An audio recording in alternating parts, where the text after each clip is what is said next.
4.7% votes invalid in March 5's HOR election. Election Commission says invalid vote percentage lowest compared to last 5 national polls. UML finalizes 16 lawmakers under PR category. RSP and Congress to meet tomorrow for selecting candidates. Nepal government implements new policy to mix ethanol with petrol. Move aims to promote local industry and cut fuel imports. Trump vows intense strikes as Middle East conflict heads into third week, adds military targets on Iran's key oil island obliterated. North Korea fires over 10 ballistic missiles into sea. Tensions rise amid US-South Korean drills and Trump's push for dialogue. And Santoshi Shrestha wins half marathon at Pink Marathon 2026 event organized to promote women empowerment and breast cancer awareness. Good evening, I'm Suveksha Rajak. Welcome to NTV World Primetime News. We are coming up to you live from Kathmandu at 1900 hours Nepal time. Elsewhere, it's 13:15 in London, 22:15 in Tokyo, and just after midnight in Sydney. Now the news in details. The Election Commission of Nepal has said that 4.7% votes have been invalid in the House of Representatives member election held on March 5. According to the Commission's assistant spokesperson Kul Bahadur GC, this percentage includes invalid votes from both first past the post and proportional representation electoral systems.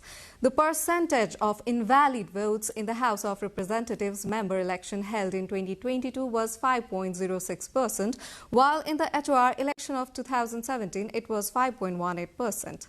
In the second Constituent Assembly member election held in 2013, 4.96% votes were invalid.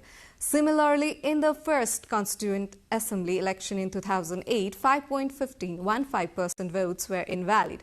According to the Commission, fewer votes were invalid this time compared to the previous 5 elections of Nepal.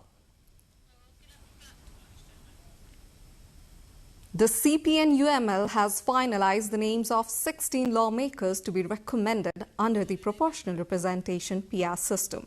The decision was taken at a secretariat meeting held today at the residence of party chair KP Sharma Oli in Bhaktapur, according to the party's Deputy General Secretary Lekhraj Bhatta. The selected lawmakers represent different communities in line with PR requirements. From the indigenous group, the nominees are Bhumika Subba, Ganga Devi Shrestha, Ram Bahadur Thapa Magar, and Kul Bhakta Shakya. From the Khas Arya category, the party has nominated Padma Aryal, Tuk Bhadra Hamal, Ashuda Kumari Baral, Guru Prasad Baral, and Pushparaj Kandel. Kriparam Rana has been nominated from the Tharu community, while Vishnu Mayabika and Neeta Ghatani represent the Dalit category. From the Madheshi community, the nominees are Ringla Yadav, Yashoda Kumar Yadav, and Chandreshwar Mandal. Sajida Siddiqui has been nominated from the Muslim community. The party is submitting the list to the Election Commission of Nepal for formal approval. Meanwhile, Secretariat meeting and Central Committee meetings of Rashtriya Swatantra Party RSP are scheduled to take place tomorrow. According to the party spokesperson Manish Jha, recommendations for proportional representation PR candidates under the House of Representatives election will be the major agenda of the meeting. Although the meeting was set to be held today, it was rescheduled for Sunday due to a health issue of party chair Rabi Lamechhane. It is noted that the party has emerged as the largest party in both the first past the post and PR elections in the recent voting held under the HOR snap elections 2026. Meanwhile, the Nepali Congress has called its Central Working Committee meeting tomorrow. The meeting will be held at the party's central office Sanepa at 1 p.m. Acting Chief Secretary of the Nepali Congress Central Office Krishna Prasad Dulal shared that the meeting will discuss the issue of selecting members of the House of Representatives based on the number of seats won by the party from among the candidates on the proportional closed list. Now, more news coming up. Let's take a short break here. Now in the other news, the Nepal government has implemented a new policy aimed at introducing ethanol-blended petrol. An order to this effect was published in the National Gazette on Friday. According to the policy, the Nepal Oil Corporation (NOC) must mix up to 10% ethanol in a litre of petrol, depending on availability. The policy aims to promote industries based on domestic raw materials, create employment opportunities, encourage the use of agricultural and biological resources, and reduce energy imports. The order states that the mixing ratio may increase or decrease as required. Molasses, napier grass, agricultural waste, biological materials, straw, maize stalks, wheat stalk, cassava, rotten grains, marcha yeast, and certain chemicals are listed as raw materials for producing ethanol, which will be used as a fuel additive. The use of edible food grains for ethanol production is prohibited. Raw materials used for ethanol production must comply with existing laws, and the ethanol produced must be supplied to the NOC. Similarly, the policy requires producers to implement environmentally friendly measures during ethanol production, comply with established standards, and conduct quality pathology tests in their own laboratories. The price of ethanol will be determined by the government before the start of each fiscal year based on recommendations from the Recommendation Committee. The approved price will come into effect from the first day of the upcoming fiscal year in mid-July.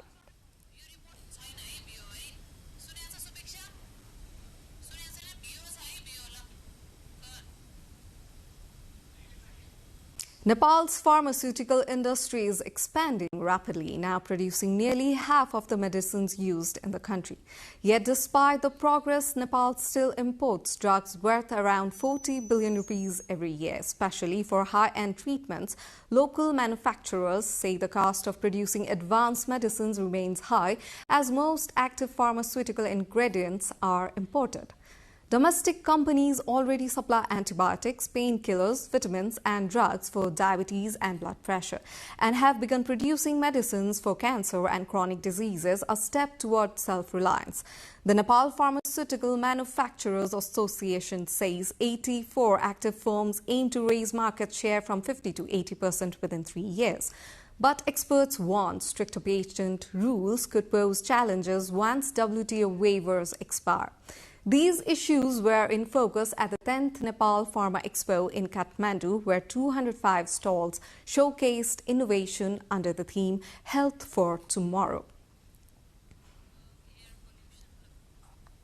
Air pollution has become a growing public health concern in Nepal, particularly in urban areas such as Kathmandu, where smog frequently blankets the valley during the dry season. According to Nepal's Ministry of Health and Population, around 42,000 deaths occur each year due to air pollution, making it one of the country's most serious environmental health risks. Government data shows that about 19% of these deaths occur among children under 5, while roughly 27% affect adults over the age of 70. The World Health Organization recommends an annual average PM2.5 level of no more than 5 micrograms per cubic meter, but pollution levels in many parts of Nepal regularly exceed this guideline. Although Article 30 of Nepal's constitution guarantees citizens the right to live in a clean and healthy environment, rising emissions from vehicles, industry and construction continue to challenge efforts to ensure cleaner air. Nepal's House of Representatives elections held on March 5 were conducted peacefully with around 340,000 temporary security personnel deployed nationwide. After completing 40 days of service, the personnel were formally bid farewell. However, in Dhankuta in eastern Nepal, authorities are planning long-term support for these election police personnel. Our teammate Rojina Rai reports with local correspondent Ishwa Thapa from Dhankuta. Temporary security personnel hired for the House of Representatives elections on March 5th have completed their 40-day service. They were formally bid farewell through various functions across the country. However, in eastern Nepal's Dhankuta, a different scene unfolded as the local government prepared to provide specialized training in various categories to link them to employment and entrepreneurial opportunities. Skill-based training programs tailored to participants' interest and conducted in collaboration with different agencies have been initiated. The training aims to guide former election security personnel toward self-employment and income-generating opportunities. Out of 149,090 security personnel deployed nationwide, 1,085 served in Dhankuta. Many were uncertain about their next steps after completing the 40-day assignment and feared returning to unemployment and daily livelihood struggles. The orientation programs held during the farewell, however, have given them hope and confidence, showing that they can pursue opportunities by enrolling in these specialized trainings under local government.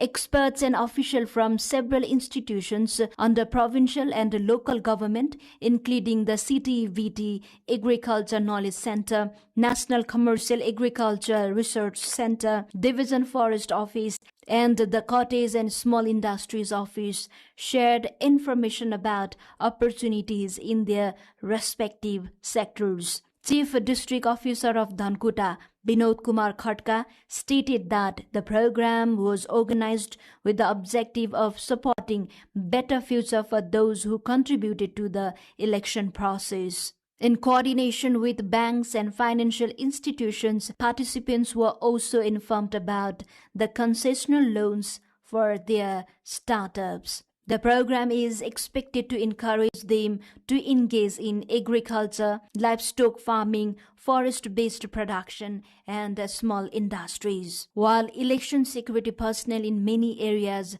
simply return home after the election period ends, Dhankuta has provided them the opportunity to receive training and develop skills. This initiative aims to transform short-term employment into long-term entrepreneurship and sustainable livelihoods. Rosina Rai with local correspondent Ishwar Thapa from Dhankuta, reporting for NTV World. Before international updates, let's take a short break here.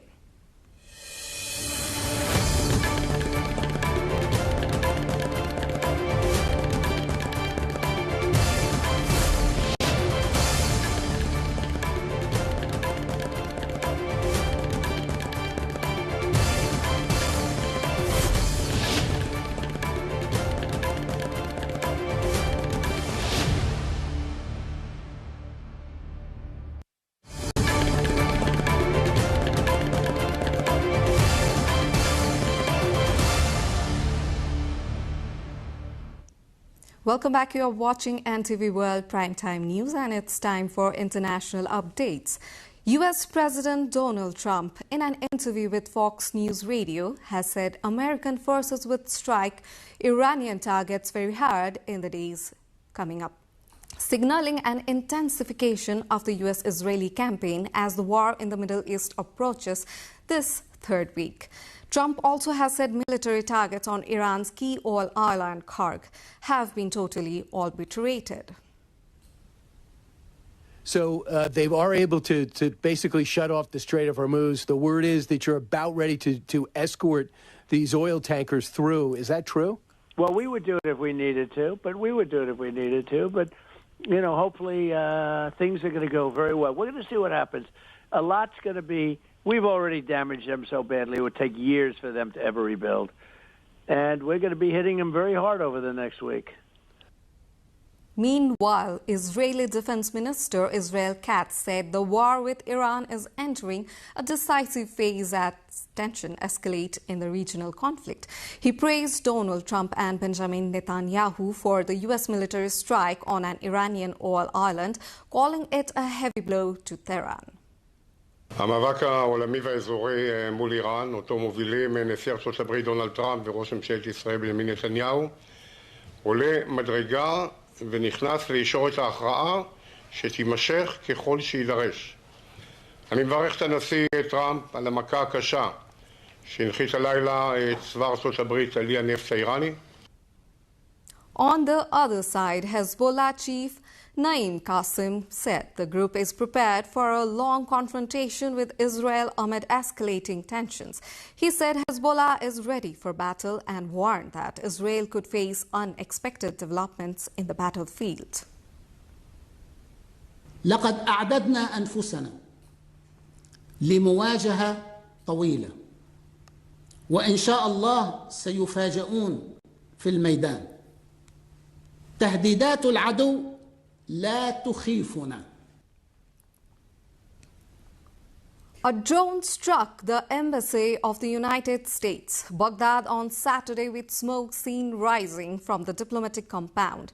The attack targeted the mission in Baghdad shortly after strikes in the capital killed 2 Iran-backed fighters, according to multiple sources. Security officials said investigations are underway that determine the group behind the drone strike. The incident comes amid rising tensions involving Iran-aligned armed groups in Iraq. An intercepted drone strike hit one of the Middle East's largest oil storage facilities at the port of Fujairah in the United Arab Emirates, forcing the suspension of some operations. Large plumes of smoke were seen rising from the energy complex after the incident. Officials said the strike targeted a key global oil storage and shipping hub. The attack comes as Iran warned that companies cooperating with the United States could face retaliation if Iranian energy facilities are attacked. 2 more international updates, but time to go for a short break again. Do stay tuned.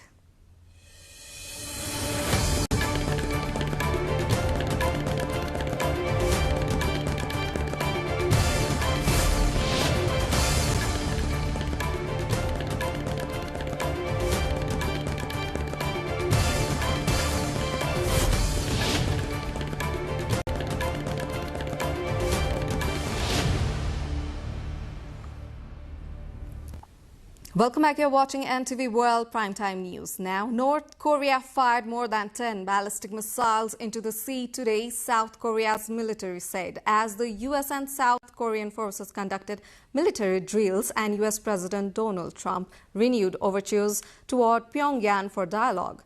The missiles were launched from an area near the capital Pyongyang around 1:20 p.m. local time towards the sea off the country's east coast, South Korea's Joint Chiefs of Staff said in a statement.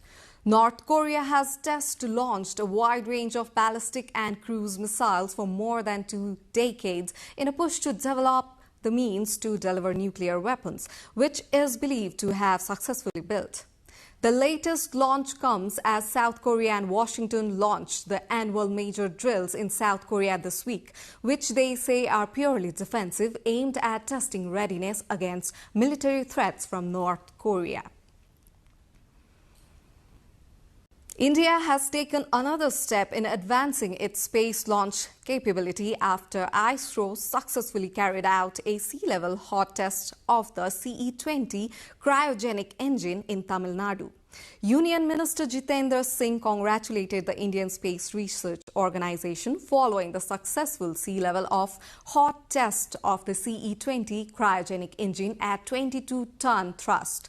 The test was conducted as the ISRO Propulsion Complex in Tamil Nadu. The minister also said the test incorporated key features including a nozzle protection system and a multi-element igniter, representing an important advancement in India's cryogenic propulsion technology. He added that the successful trial further strengthens the reliability of the LV-M3 launch program and reinforces India's growing capabilities in advanced space propulsion systems. Bernard Revert, a 62-year-old world champion cheesemonger, has become a key figure in sourcing rare and exceptional cheeses for Michelin-starred restaurants from his shop in Grenoble, France. Murray Revaud, who won the World Cheesemonger Championship 2007, goes beyond maturing cheeses. He actively tracks down, uncovers and sometimes rescues forgotten varieties at risk of despairing. His work has made him a trusted supplier for top chefs, providing unique cheeses that elevate high-end menus. Experts say his efforts not only preserve culinary heritage but also support small-scale producers whose traditional cheeses might otherwise vanish. Through his meticulous sourcing, Murray Revaud continued to shape the landscape of French fine dining and artisanal cheese. In Gdańsk, Poland, a new generation of designers is modernizing ancient amber using aerospace-grade technology and virtual reality. At the Academy of Fine Arts, students utilize CNC milling and 3D printing to transform Baltic gold into minimalistic, high-tech jewelry far removed from traditional souvenirs. While amber has been prized for 14 million years for its unique fingerprints, but these budding artists are hacking state-of-the-art tools and AI to push the material's creative limits. Their goal is to bridge the gap between historic trade routes and contemporary ready-to-wear galleries, ensuring the fossilized resin remains relevant for the modern consumer.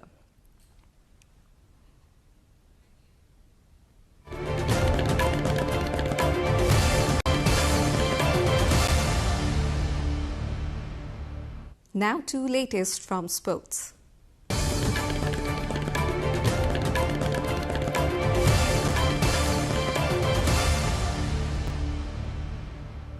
Santoshi Shrestha, a runner from Nepal's Dhading district, secured first place in the 21.1-kilometer half marathon at the Pink Marathon held in central Lalitpur district today.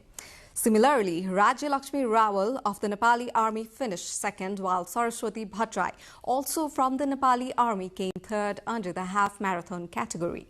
The event was organized by the Geopod, Nepal, with an objective of promoting women empowerment and raising awareness about breast cancer.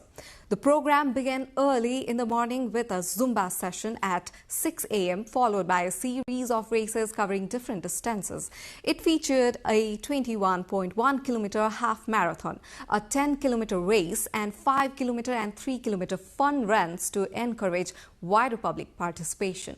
Under the 10-kilometer race, Nirmala Kesi of the Nepali Army claimed first place, following by Asha Raut of the Armed Police Force in the second position and Sumitra Chaudhary of the Nepal Police in the third position. Pink Marathon is being organized annually since 2017, said the organizer, adding that more than 1,000 participants attended this year's edition. Aryna Sabalenka and Elena Rybakina are set for a high-stakes rematch in the Indian Wells finals tomorrow. This marks their third championship meeting in just 4 months, with world's number 3 Rybakina holding a strong record in recent final against the top-ranked Sabalenka. Both players cruised through their semi-finals in straight sets to set up this top-tier showdown. Off the court, Sabalenka waited in on the controversial Hinterlands call involving Jack Draper and Daniil Medvedev. She criticized the current video review process, arguing that players should be required to stop play immediately if they are distracted rather than waiting to see the outcome of the point.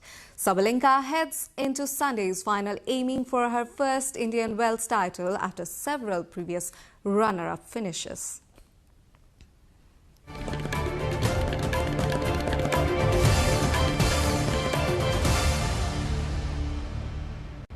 This brings us to the end of this news bulletin. But before we say goodbye, a reminder of headlines.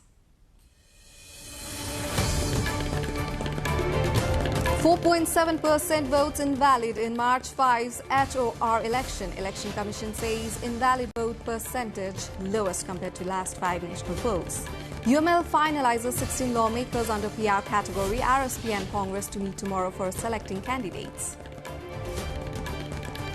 Nepal government implements policy to mix ethanol with petrol. Move aims to promote local industry and cut fuel imports. Trump vows intense strikes as Middle East conflict heads into third week, adds military targets on Iran's key oil island obliterated. North Korea fires over 10 ballistic missiles into sea, tensions rise amid US-South Korea drills and Trump's push for dialogue. And Santoshi Shrestha wins half marathon at Pink Marathon 2026 event organized to promote women empowerment and breast cancer awareness. That's it for this edition of NTV World Primetime News. Do join us through our social media and get the latest updates from our official website, nepaltelevision.com. Thank you for staying with us. Have a wonderful evening ahead.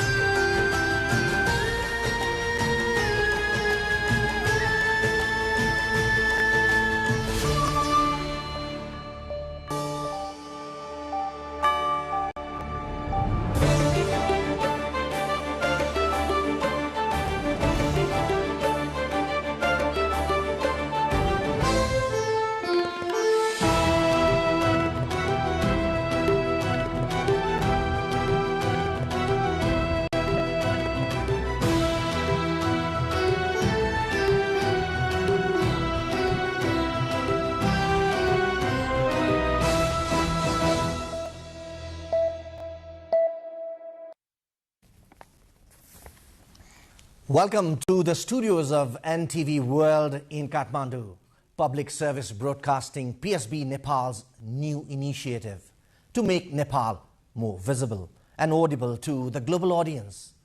Welcome on board.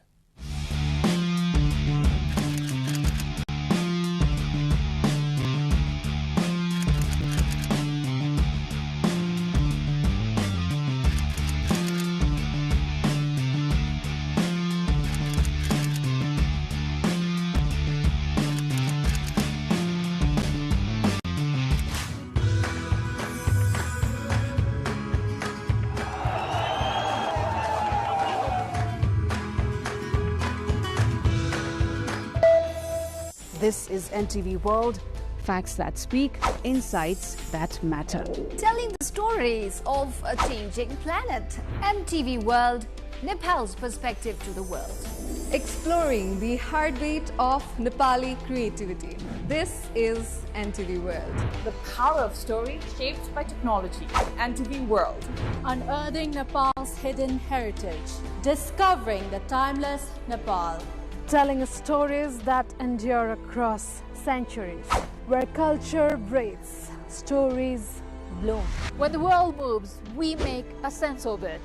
NTV World. Taste of Nepal. Every recipe, every flavor tells the story. Journalism in the digital age. Fast, focused, verified. Stories hold power. Stories reflecting life. Stories of the Hinterlands. Reporting for NTV World. This is NTV World. Welcome to News Hour. This is NTV World. Welcome to Primetime News. One story at a time. Crossing borders, connecting voices, where Nepal meets the world in dialogue. This is NTV World, Nepal's perspective to the world. Voices that connect Nepal to the world, bringing perspective, region and relevance to every story. NTV World, Nepal's perspective to the world. Stand by. Mic is on. 3, 2, 1, cue. We are NTV World.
जानुभएको छ, म पनि पुगेर आएँ। दुधकुण्ड असाध्यै पवित्र स्थल, यो हिमाल काखमा रहेको तीर्थस्थल हो, पुण्यस्थल हो, देवस्थल हो र त्यहाँ चाहिँ एकचोटि पुग्नै पर्दो रहेछ। त्यहाँ पुगेर जुन आनन्दको अनुभूति हुन्छ त्यो चाहिँ कहीँ पनि पाइँदैन भन्ने चाहिँ महसुस भयो। आनन्द लाग्यो, मस्त लाग्यो। अनि यो ठाउँमा चाहिँ आएर तपस्या गरेर बस्नु जस्तो लाग्यो मलाई। एकदमै राम्रो लाग्यो होइन, प्रकृतिले दिएको रमणीय तीर्थस्थल होइन। जो कोही पनि एकचोटि चाहिँ यहाँ आएर एकचोटि भ्रमण गरेर दर्शन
This is The World This Week, your weekly roundup of the latest international events and updates. This is me, Bhavana Casey. In this edition, we bring you the stories making headlines across the globe, from geopolitical tensions and major political developments to scientific breakthroughs, cultural celebrations, and remarkable human stories. We have all that you need. Let's begin with the Middle East, where tensions continue to escalate, raising concerns about regional stability and global security. The conflict between the United States, Israel and Iran has intensified with heavy airstrikes and retaliatory missile attacks across the region. Iran has launched drones and missiles targeting military and energy infrastructures, while US and Israeli forces continue to carry out strikes on Iranian facilities. The conflict in the Middle East has entered its third week with no signs of easing, raising concerns about regional stability and global security. Iran has stepped up attacks targeting energy infrastructure across the region, striking ships near Iraq and well fields in Saudi Arabia. Iranian officials warned that the country could set the region's oil and gas on fire if its own ports or energy facilities were attacked. Iran has launched multiple drone strikes towards Gulf Arab states, including Saudi Arabia, following warnings from its new supreme leader leader Mojtaba Khamenei, who cautioned regional governments against hosting U.S. military bases. Khamenei vowed retaliation for Iranians killed in recent hostilities and dismissed American security guarantees as a lie. In response, U.S. President Donald Trump has threatened significant military action, posting on the social media platform Truth Social that Iran's naval and air forces, along with its leadership, could face devastating consequences. Elsewhere in the region, Saudi Arabia reported intercepting several drones, while debris struck a building in Dubai in the United Arab Emirates, and 4 crew members were killed after a U.S. refueling aircraft crashed over Iraq. The escalating tensions in the Middle East have disrupted energy supply routes and tanker traffic through the crucial shipping lane, pushing global oil prices sharply higher. Oil prices surged above $100 a barrel, while global stock markets crashed after Iran's leader called for blocking the strategic Strait of Hormuz and opening new fronts in the conflict with the United States and Israel. The strategic Strait of Hormuz, sending global oil prices sharply higher and rattling financial markets. The disruption followed attacks on 3 cargo vessels in the Gulf, heightening concerns over the safety of one of the world's most critical oil shipping lanes. In response to the spike in energy prices, the United States has announced plans to loosen sanctions on countries purchasing Russian oil transported by sea in an effort to stabilize markets. Oil prices surged past $100 per barrel, while global stock markets declined amid growing fears of prolonged instability in the region. The spike came after Iran's leader called for blocking the Strait of Hormuz and opening new fronts in the conflict involving the United States and Israel, further intensifying geopolitical uncertainty. It is warned that any sustained disruption in the Strait of Hormuz, a vital corridor for global energy supplies, could have significant consequences for oil markets, inflation, and the broader global economy. 56-year-old Mojtaba Khamenei has become Iran's new supreme leader after Iran's Assembly of Experts selected him following the death of his father Ayatollah Ali Khamenei. He has vowed to maintain a hardline stance in the Middle East conflict, including keeping the strategic Strait of Hormuz closed to pressure the United States and Israel. The leadership transition comes amid soaring regional tensions, raising fresh concerns about global energy markets and geopolitical stability. Mojtaba Khamenei, the son of late Iranian Supreme Leader Ayatollah Ali Khamenei, has been appointed to succeed his father as the new head of the Islamic Republic. The younger Khamenei was named Supreme Leader by the top clerical body, the Assembly of Experts, in a statement published shortly after midnight on Monday in Iran.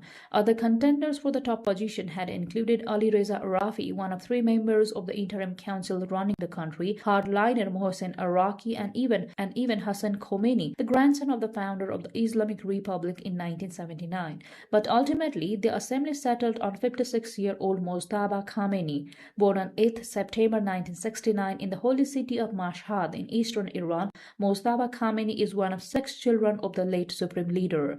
His father was killed aged 86 just over a week ago in Tehran, became supreme leader in 1989. He is the only child of the former supreme leader to hold a public position despite having no official post. He is regarded as close to conservatives, notably because of his ties with the Revolutionary Guard, the ideological arm of the Islamic Republic's military. The U.S. Treasury Department imposed sanctions on Mojtaba Khamenei in 2019 during President Donald Trump's first term, saying he represented the supreme leader despite never being elected or appointed to a government position aside from work in the office of his father. U.S. President Donald Trump has reacted cautiously to Iran appointing Mojtaba Khamenei as the new supreme leader, saying he is not happy and will decide the war's course with Israeli Prime Minister Benjamin Netanyahu. Israel has warned the new leader could be a target as the U.S.-Iran conflict escalates. China has approved a new 5-year economic blueprint that could reshape the future of the world's second-largest economy. The plan signals a major shift towards artificial intelligence, advanced manufacturing, and stronger domestic production as Beijing moves away from its traditional reliance on property and infrastructure. 5-year plans have historically shaped China's economic transformation, but experts say this one may mark a turning point. For more than 4 decades, China's rapid rise was powered by infrastructure construction, export manufacturing, and a booming property sector. That model is now under strain. Economic growth has slowed, the real estate market has weakened, and China's population is beginning to shrink. Against that backdrop, the government has set an annual growth target of around 4.5 to 5%, the lowest range China has seen since the early 1990s. The new plan therefore signals a structural shift in how China intends to grow. Instead of relying primarily on construction and exports, Beijing says the next phase will depend on innovation, advanced technology, and stronger consumer spending. Artificial intelligence sits at the center of that strategy. Officials say AI will be integrated across the economy, from factories and logistics network to healthcare systems and urban infrastructure. Research and development spending is expected to rise by more than 7% annually as China pushes to strengthen domestic capabilities in areas such as semiconductors, quantum computing, and smart manufacturing. This reflects another key priority: technological self-reliance. Amid growing technology competition with the United States and the restrictions on advanced chips, Beijing is accelerating efforts to build its own innovation ecosystem. At the same time, policymakers want Chinese consumers to play a larger role in economic growth. Household consumption currently accounts for about 40% of China's GDP, far below the global average. Officials say they want to increase that share by the end of the decade.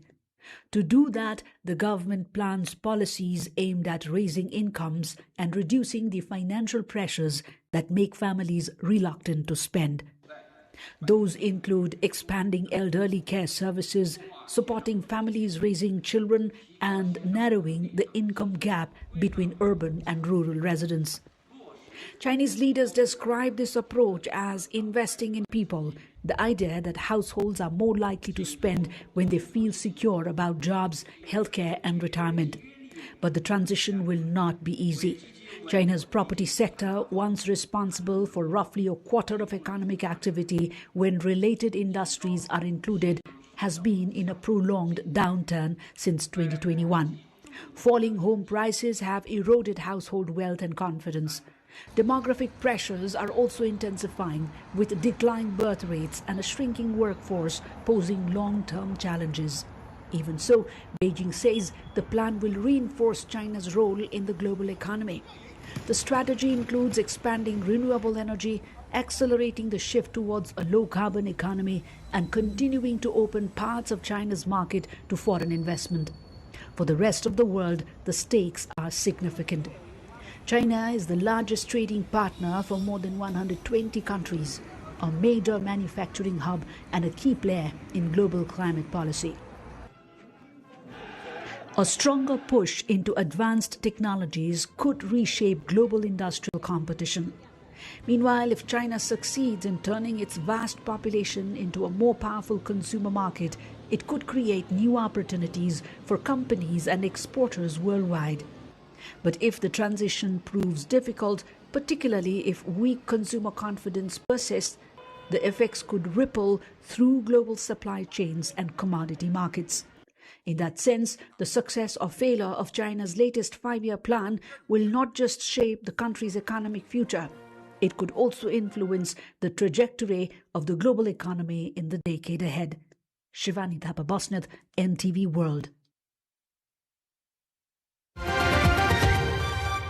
A high-profile trial against US tech giants Meta and YouTube is nearing its conclusion, with plaintiffs alleging the companies designing their platforms to foster social media addiction. Meta, the multinational conglomerate behind Facebook, Instagram and WhatsApp, and YouTube, owned by Alphabet, face claims that their algorithms and features deliberately encourage prolonged user engagement, especially among the teenagers. A high-profile trial against US tech giants Meta and YouTube is approaching its conclusion, with plaintiffs claiming the companies deliberately engineering their platforms to foster social media addiction.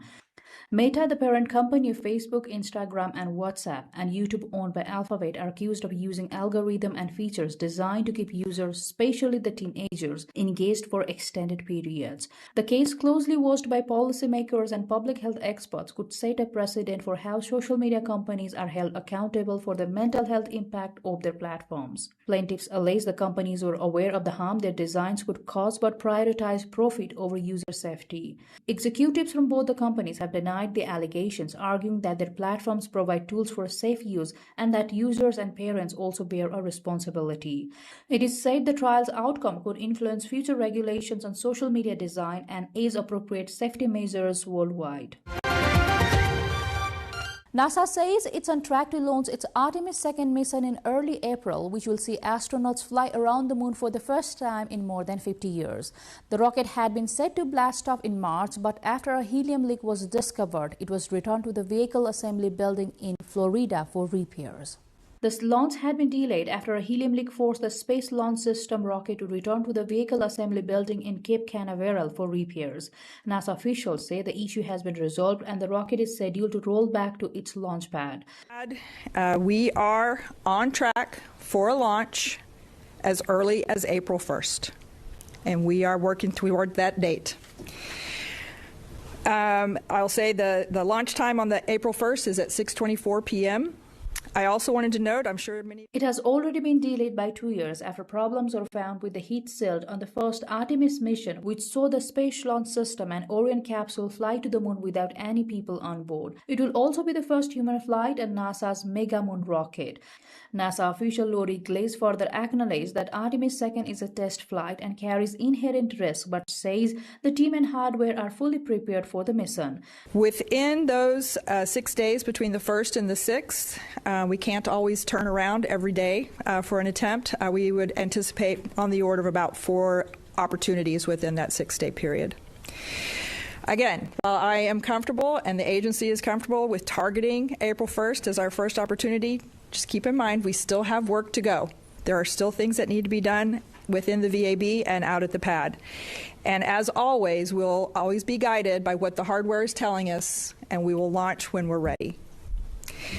I want to close just by... The Artemis 2 flight marks a critical step towards returning humans to the moon and advancing deep space exploration for future missions.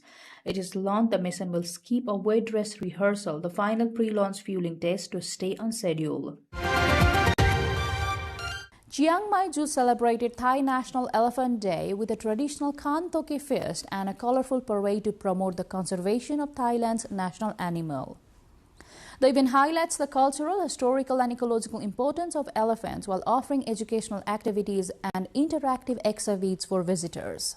Chiang Mai Zoo celebrated Thai National Elephant Day with a traditional Khan Toke fruit feast and a parade to promote conservation of Thailand's national animal. The event featured a colorful parade led by the Chayo elephant mascot, youth groups and Jewish staff at the Asian Elephant exhibit. The celebration aimed to highlight the historical, cultural and ecological significance of elephants in Thailand. The highlight of the day was a massive Khan Toke buffet consisting of bananas, corn, carrots, pumpkins and grass prepared according to nutritional standards. To boost tourism, the zoo also introduced a new mascot, Dao Nuyaya, as a companion to the existing Chayo mascot. The festivities included educational booths for youth featuring quiz games, elephant mask making workshops, and a painting session where participants wrote messages advocating for elephant protection. A Saudi medical team has successfully separated Somali conjoined twins Rehema and Ramla during a complex 12-hour surgery in Riyadh. It marks the 68th successful operation under the Saudi conjoined twins program. A team from the Saudi Conjoined Twins program successfully performed a complex 12-hour surgery to separate Somali conjoined twins Rahma and Ramla at King Abdullah Specialist Children's Hospital, officials said Monday.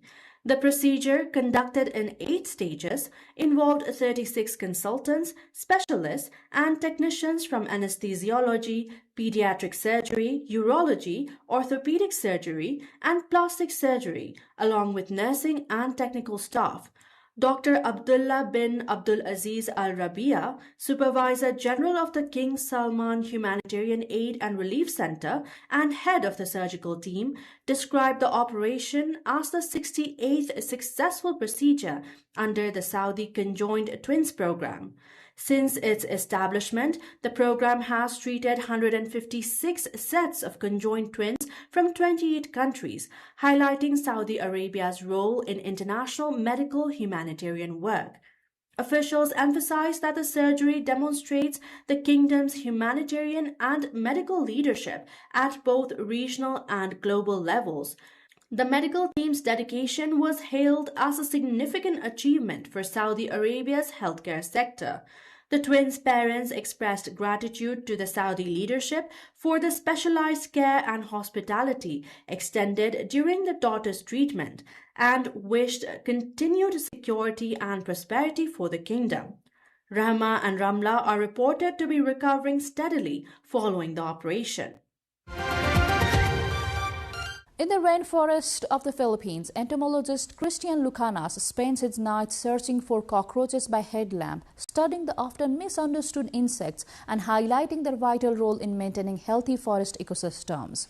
In the dense rainforest of the Philippines, entomologist Christian Lucanas conducts nocturnal fieldwork using a headlamp to locate and collect cockroaches by hand. At the age of 31, Lucanas is recognized as the country's sole specialist on the insect, which he says plays a crucial role in maintaining healthy ecosystems. Lucanas spends long hours in remote forest areas meticulously documenting different species and their behaviors to better understand their ecological roles. The scientists emphasize that cockroaches are essential decomposers and a key food source for birds, spiders, and other wildlife. He calls for increased attention to the study and conservation of cockroaches, arguing that their ecological contributions are undervalued by their ubiquity. He also advocates for public education, aiming to shift perceptions of cockroaches from pests to vital contributors in nutrient cycling and food webs. Conservationists note that protecting even less charismatic species like cockroaches is vital to preserving biodiversity and sustaining the balance of tropical rainforest ecosystems.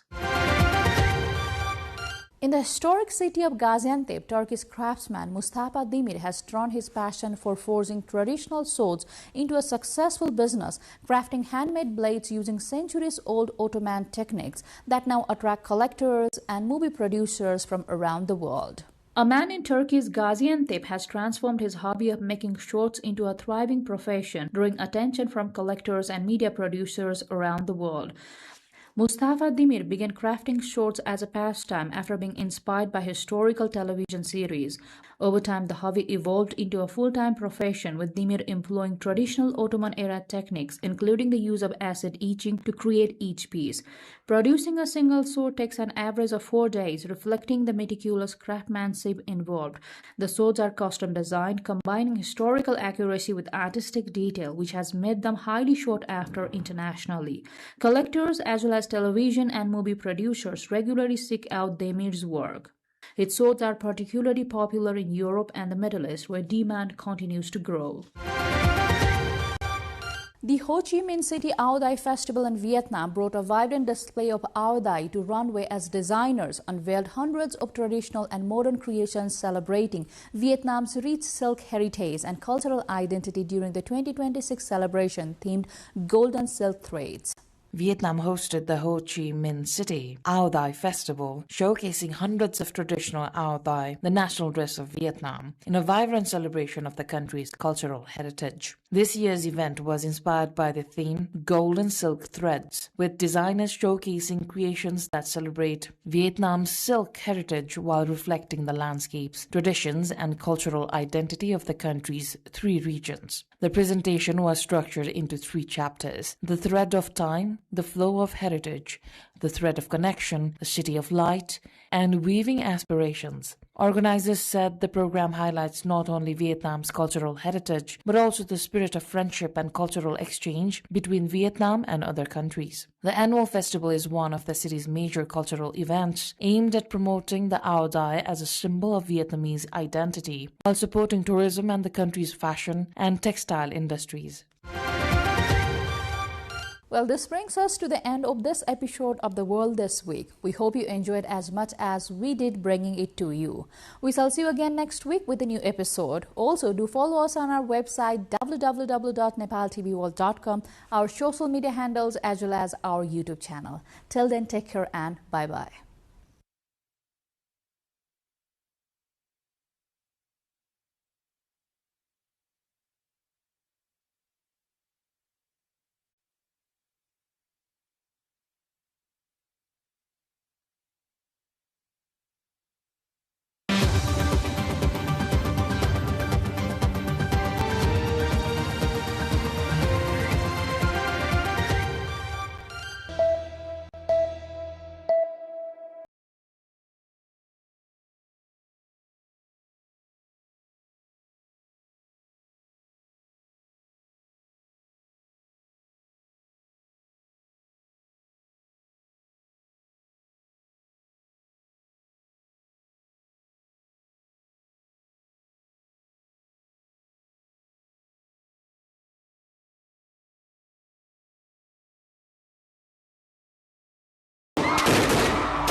Some moments define a nation, some moments test it.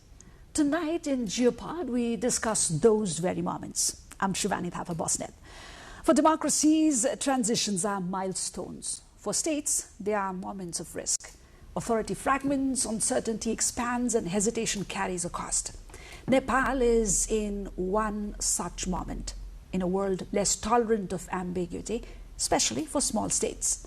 Tonight on Geopod, we're not discussing politics. We are examining authority in transition. And joining me is security analyst Jianzheng Thapa, and we begin with a simple but uncomfortable question. Is Nepal managing this transition, or simply moving through it, hoping for the best? Welcome to the show, Mr. Thapa. Thank you so much. As an expert of security, as you are, from security perspective, transitions are often moments when authorities is shared, borrowed or contested. Let me come to the very core question. Who in Nepal today holds the authority to decide, act and enforce? And where does that authority become uncertain? First of all, thank you so much for having me on your show. Second, let me begin with a disclaimer. So I'm not here, I don't represent any groups or organizations, so whatever I say here are my personal viewpoints. The second part about my disclaimer is I'm not here to tell you the truth. I'm here to tell you, share with you my perspective.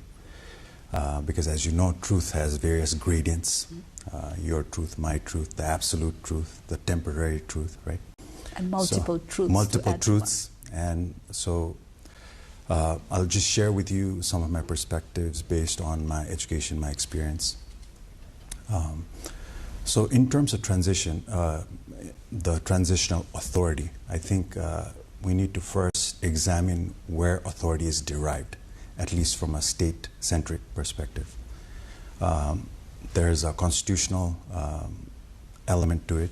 There's sometimes a legal element to it. Sometimes there's moral authority. But most of the times, state has something called the monopoly of force. The social contract between the governed and the government is derived from that social contract. And the social contract usually has that element of force.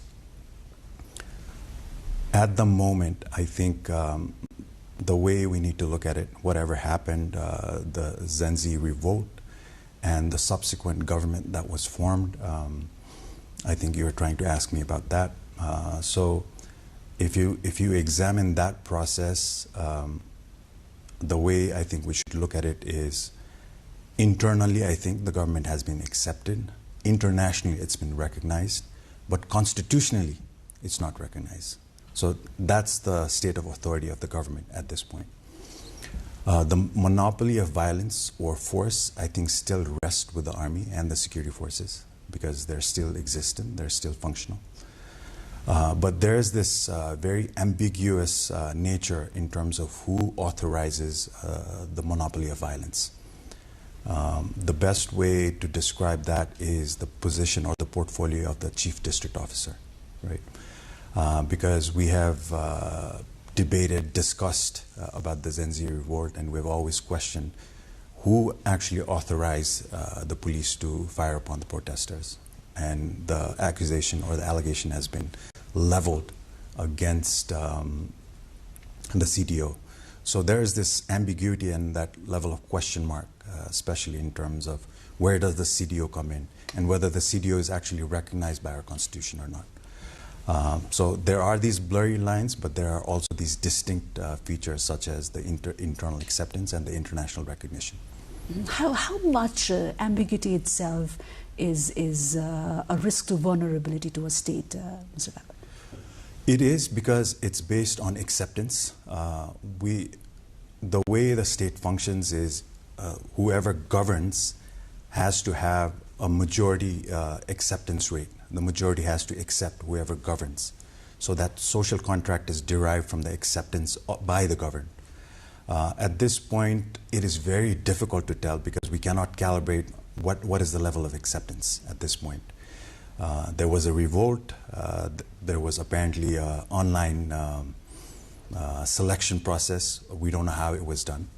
But there was a distillation process that brought a candidate to the fore. Mm-hmm. And that person was selected and was later appointed as the prime minister. And then that prime minister went on to select few other ministers. So that has been the process. For example, the previous entities or people that were part of the government have repeatedly said some of them have recognized it, others have not recognized it. I think that's the status quo at this point. But like I said, internally it's, I think, more or less accepted. Internationally it's been more or less recognized. Mm-hmm. So a lot of water has flown after all those episodes that we were witness to, right? If you look around, just to pan through, there's a lot of caution in the air. Sure. Amongst, in and around all these stakeholders. So just out of curiosity, what does the security lens say? At what point does institutional caution stop stabilizing the system and rather, weakens it? If I got your question right, you're asking about how the institutions are looking at the situation. How right? much caution is okay for a system to work? I think caution is not the right word. I think preparation is the right word for a system, because when you look at a system, the system prepares for these scenarios, anticipates change, and anticipates the threats that bedevil our system. So the institutions are built to anticipate these changes, these upheavals, these also look at the opportunities that actually arise from the contextual changes. So I think the best way to sort of describe the institutional framework in terms of anticipating a future is preparation. Are our institutions prepared for it? To a certain extent, some of them are, some of them aren't. I think, but the most prepared and the most endowed institution is definitely the Nepali army. We saw that quite clearly during the Zenzi revolt as well. The level of professionalism, the level of restraint, the level of mobilization, and the level of outcome that was that we witnessed was unprecedented. One thing that I can basically attest to is the fact that the Nepali army has always been our crisis manager in every single crisis, and it has gotten us out of all these crises. If you go back to 2015, during the blockade, it was the military diplomacy that got us out of the blockade. And right before that was a major earthquake. The army deployed within 30 minutes because everyone was assembled at the army headquarters when our bureaucracy was missing, our political class was missing, every other entity of the government was missing, but the army, along with two of the sister organizations, came to the fore. COVID, if you look at COVID was a massive crisis for us. The army got us out of that crisis in multiple ways, all the way from dead body management, because it's not the role of the army to do dead body management. It shouldered that responsibility because no one else was willing to take it, right? It was a very scary prospect, but they shouldered that. But the one thing that basically tells us, even during COVID, that the army became the most reliable institution was when the three major powers, the ambassadors, the envoys of all three major powers, were hell-bent on providing their assistance to the army chief rather than to the Ministry of Health or the Prime Minister's office.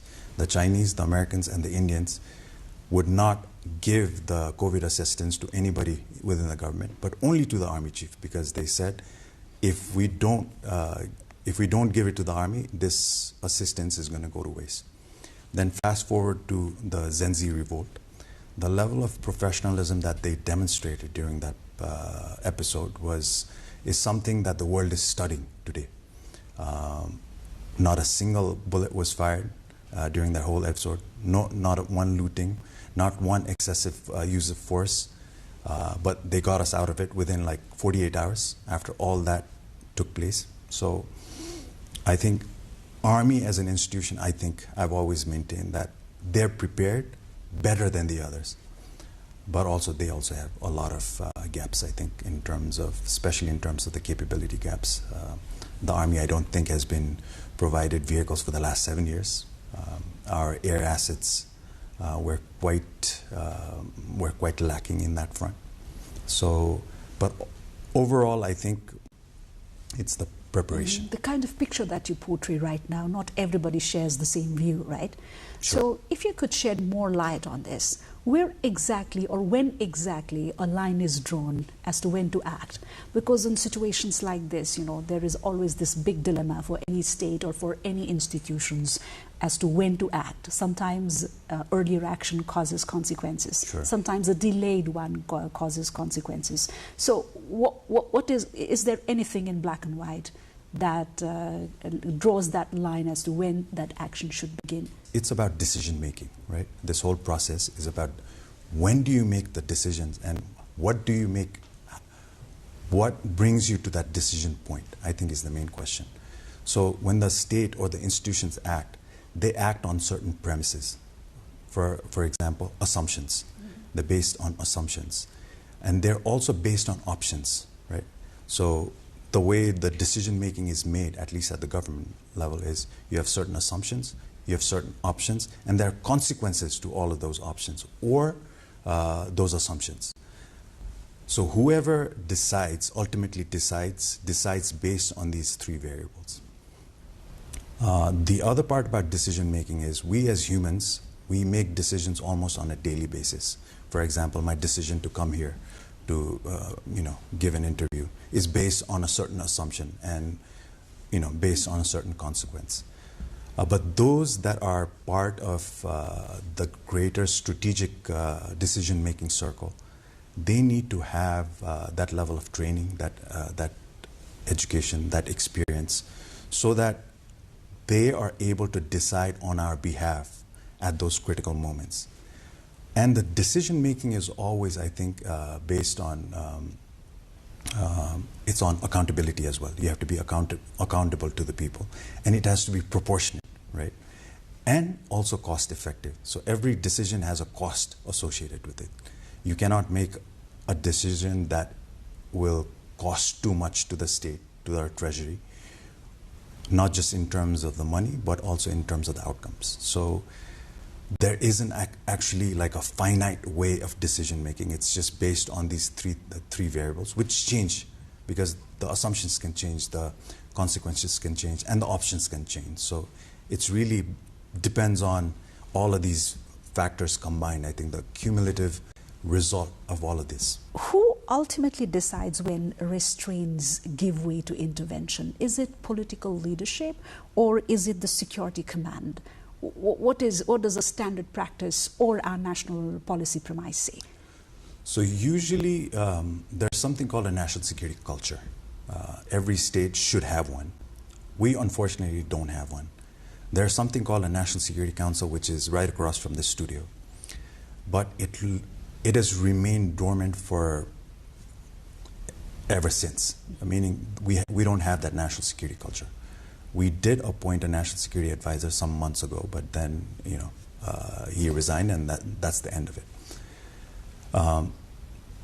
The policy making, the decisions are basically it's a two-way street because decisions are based on the assumption and the options provided by the security institutions.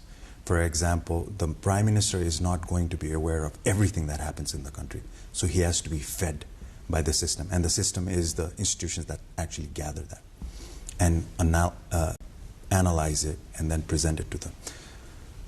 So it's a two-way street. I don't think it's the Prime Minister is calling the shots all the time, or it's the security institutions bulldozing their agenda. So it's, I think, somewhere in the middle. I don't think it's a finite, distinct line in that. But in a democratic society, it's always the elected officials that ultimately are supposed to call the shots.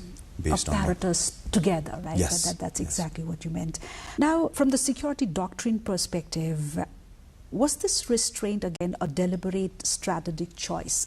I mean, it's very difficult to sort of come to a conclusion because we don't have evidence in terms of what actually happened behind the closed doors. But from what we witnessed on that day, I think it was a strategic choice that was made, strategic restraint that actually enabled whatever happened after that, consequently, because there were a lot of ambiguities. From what I've heard, the decision-making was not, at least from the Prime Minister's level. For example, what I heard was the Prime Minister was advised that this was coming, so a curfew at an earlier hour possibly could have avoided that. Him going on the national television basically apologizing or, you know, owning to that particular incident, the prior incident. And more than that, I think it's the failure of the intelligence apparatus as well, and the political circle, especially the Prime Minister and the people in the government, not subscribing to the intelligence reports that were fed previously, saying that this day was all forthcoming, one way or the other. From what I know from my sources, I think the army and the intelligence had at one point, or had been telling the government that we could be facing another round of revolt or this kind of episode, since we had seen some things that happened in Pakistan, Sri Lanka, Bangladesh. So it was going almost like a full circle. And it could eventually come because there was a lot of resentment, a lot of grievances. But it seems like the people did not heed to those intelligence reports. And this is what we saw. But I think going back to what you asked me about restraint, I think it was a strategic choice, which if you look at it now, has enabled us, especially you and I, to sit together and have this interview in this manner. Or else I don't know what would have happened after that. I mean, I'm glad to see that the studio still remains intact, whereas some of the buildings were burnt in the front, I think. But that was a result of a conscious choice that was made by the Nepalese army and the manner in which they mobilized. So thanks to them. So you as a security analyst would term it a strategy gone right? I would say so, because I think there's been a lot of allegation, especially against the army, saying that they were not able to safeguard or protect a lot of these vital installations, why they were not able to do that. I think we're asking the wrong question. The question we need to be asking is, how could an army of a third world country operate in a manner where they were able to stabilize the most destructive episode in our national history within like 48 hours, give the power back to the civilians, stabilize the situation, and not have any other untoward incident after they stabilize the situation. How were they able to do it? What allowed them not to have that power lust? What allowed the soldiers not to be trigger happy? What allowed that level of restraint and professionalism after such an opportunity, which landed in the chief's lap? Meaning, had it been any other country, which we have seen in Africa, the power has been grabbed by the military leaders. But how is it that a country or a military of the size, the scope, be able to deliver this unprecedented sort of outcome? This is unprecedented in terms of global history. And as far as I know, many militaries around the world today, and I can tell you with utmost confidence and conviction, that they are studying the Nepalese army's stabilization effort throughout the world. We're just asking the wrong question. Because yes, there were loopholes, there were shortcomings, of course there were. But overall, the outcome they were able to deliver to this country is absolutely unprecedented. Fast forward to today, this moment, Mr. Thapa, when the nation is gathering itself, rising from the rubble or from a complete reset mode to gaining a little momentum, right? From security point of view, certainly planning is ultimately about prioritization, because if you prioritize everything, none truly becomes, right? So if you were advising the state today at this moment, what would you identify as the strongest, most serious security risk during this phase of transition? So, there's a saying that Nepal has always been in this perpetual loop of transitions. So the first thing is, the risk is always that we will go into another transition. There's always a risk of that. But I've identified a few risks which are both internal and stem from external context as well. The first one is internal discord, the level of polarization that has taken place or is about to take place. may bring us to a whole different level of threat landscape. So that's number one, the internal discord and polarization. Second is international influence, international imposition, and international intervention. That is something that we want to avoid at all costs. Influence is always there because of the money they give, because of their power, because of their leverage. Impositions do take place, but intervention is something we want to avoid at all costs. Because on that fateful night, had the Nepalese army failed to stabilize, the consequences would, we know what the consequences would have been. There were international forces ready to be dropped in and take over, right? So that's something we need to avoid. The second, the other part is international isolation, which is something we need to avoid at all costs. We already know that visa restrictions are already happening because of what just happened. We need to avoid that international isolation because we need access to the world. The more access we have, that brings us more security. And international investment.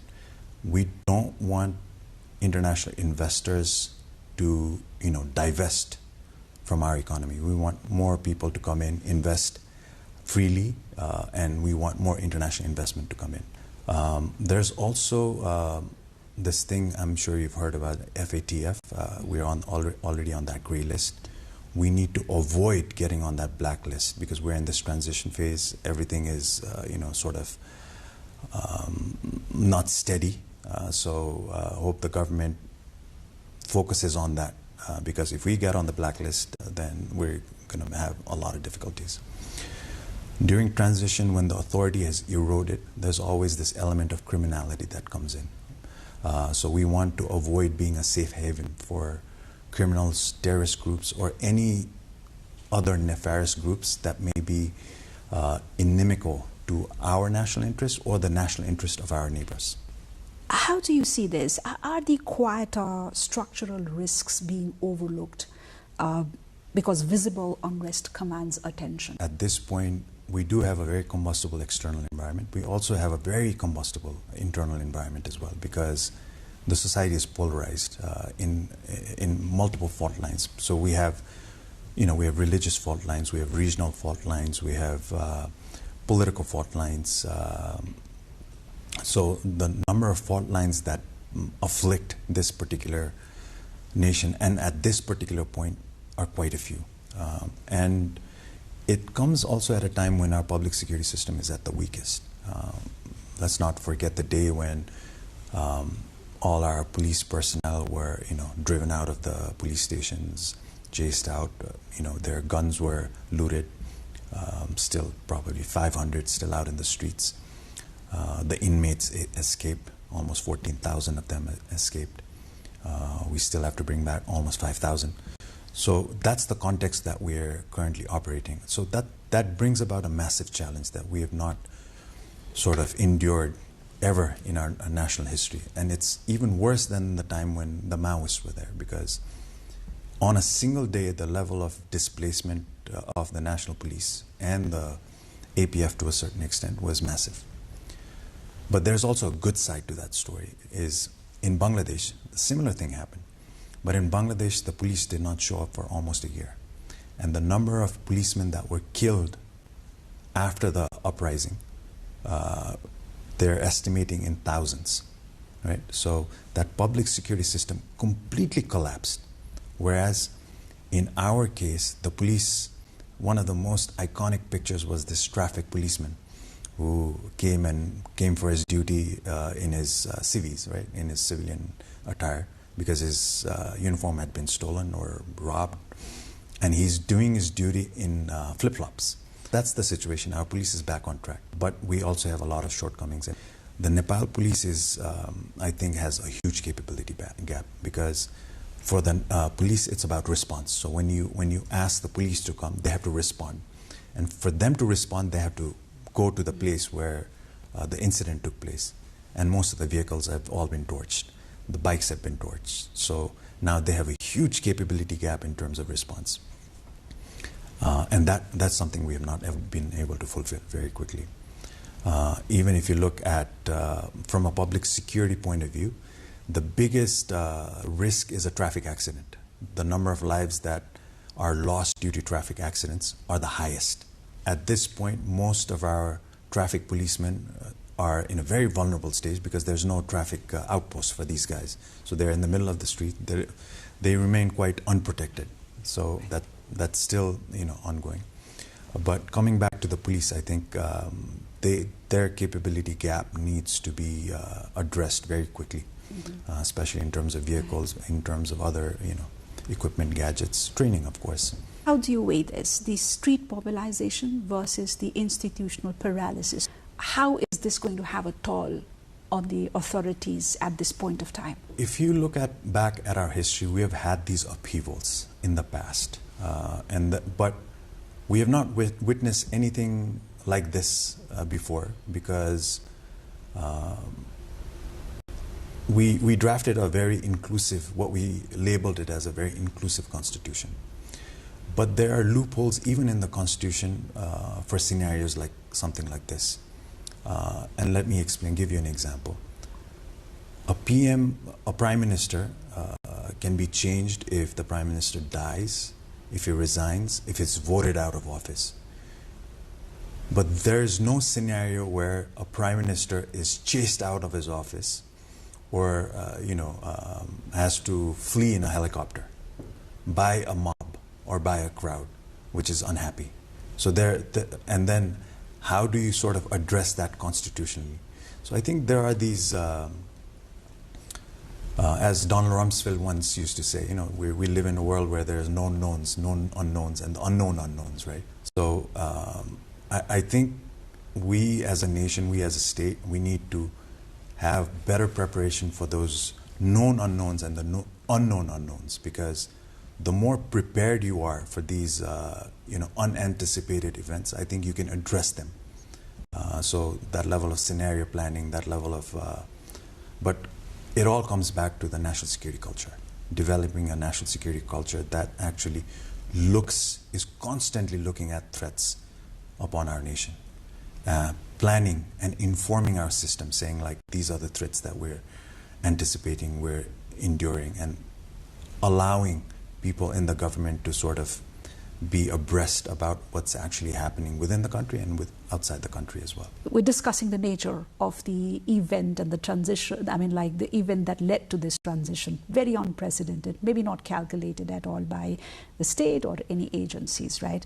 And one of the major characters was how digitally driven this was, and then a sort of a leaderless public movement. How does this change the state's traditional calculus of control and response? How do you think now the institutions, the major stakeholders will rise up to this occasion, because we are almost not even halfway through this transition? One of the things that the state has to prepare for is to take into account that we as human beings, we as nationals now inhabit two different spaces.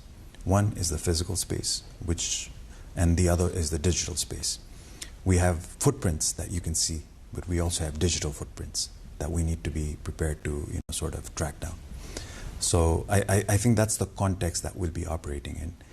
And the digital domain is a lot more critical now, because your wealth, my wealth, is not in, the denominations are in data, right? So data is a big part of our national security architecture. We need to protect our data infrastructure, because our wealth is, for example, if you have 1,000 rupees, it's now in data. If someone with the ability to sort of intrude that infrastructure and erase that data makes you vulnerable, makes all of us vulnerable. So I think the state needs to plan, prepare for that, contingency that we now live in a dual space world where digital domain is also a very critical factor for every single human being. How much are our institutions equipped to track and trace these footprints, and also to add to track to understand the crowd dynamics of unidentified leadership? How equipped are we? In our case, we are quite primitive in that front.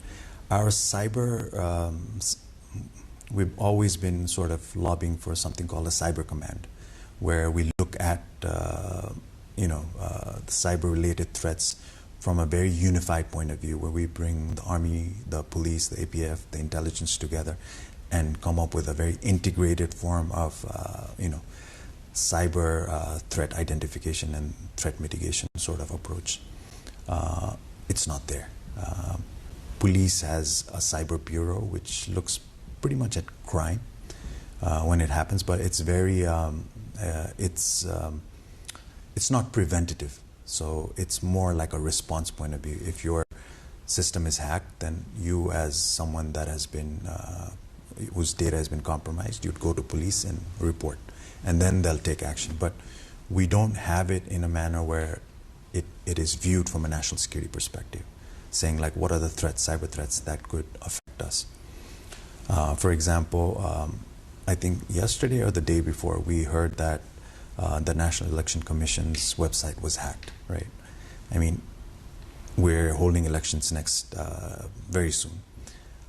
The threat of someone intruding or our systems or altering our systems in favor of someone or against someone sort of completely distorts the outcome. So you can see the threat that sort of lies in front of us. We are at the moment looking forward to the House of Representatives elections, right?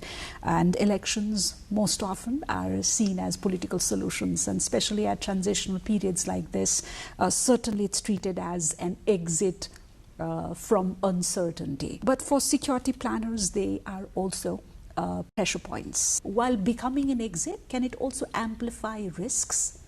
Oh, that's a wonderful question. I think the best way to look at elections, I think elections are events that are periodic. So, it's a cycle. It's not something that comes and goes completely away. It's periodic, so it's cyclical. And you need to understand the dynamics of what elections are all about. Elections are competitions, right? Between contestants, they're contestants, and they're competing for something. And what are they competing for? It's votes. And why do they compete for votes? Because those votes will sort of take these people into halls of power. And once you get to power, you have access to the treasury, you have the authority to make decisions. So it's a very critical commodity that everyone is vying for. And so inherently by nature, elections are supposed to be a competition. Competition can always lead to conflict, right? Any incidents can spiral out of control and sort of evolve into a crisis. So that's the dynamic of elections. But then we also need to take into account what elections have delivered to us in the past. We've had several rounds of elections, and if I may submit, we've probably had 16 governments in the past 16 years, right?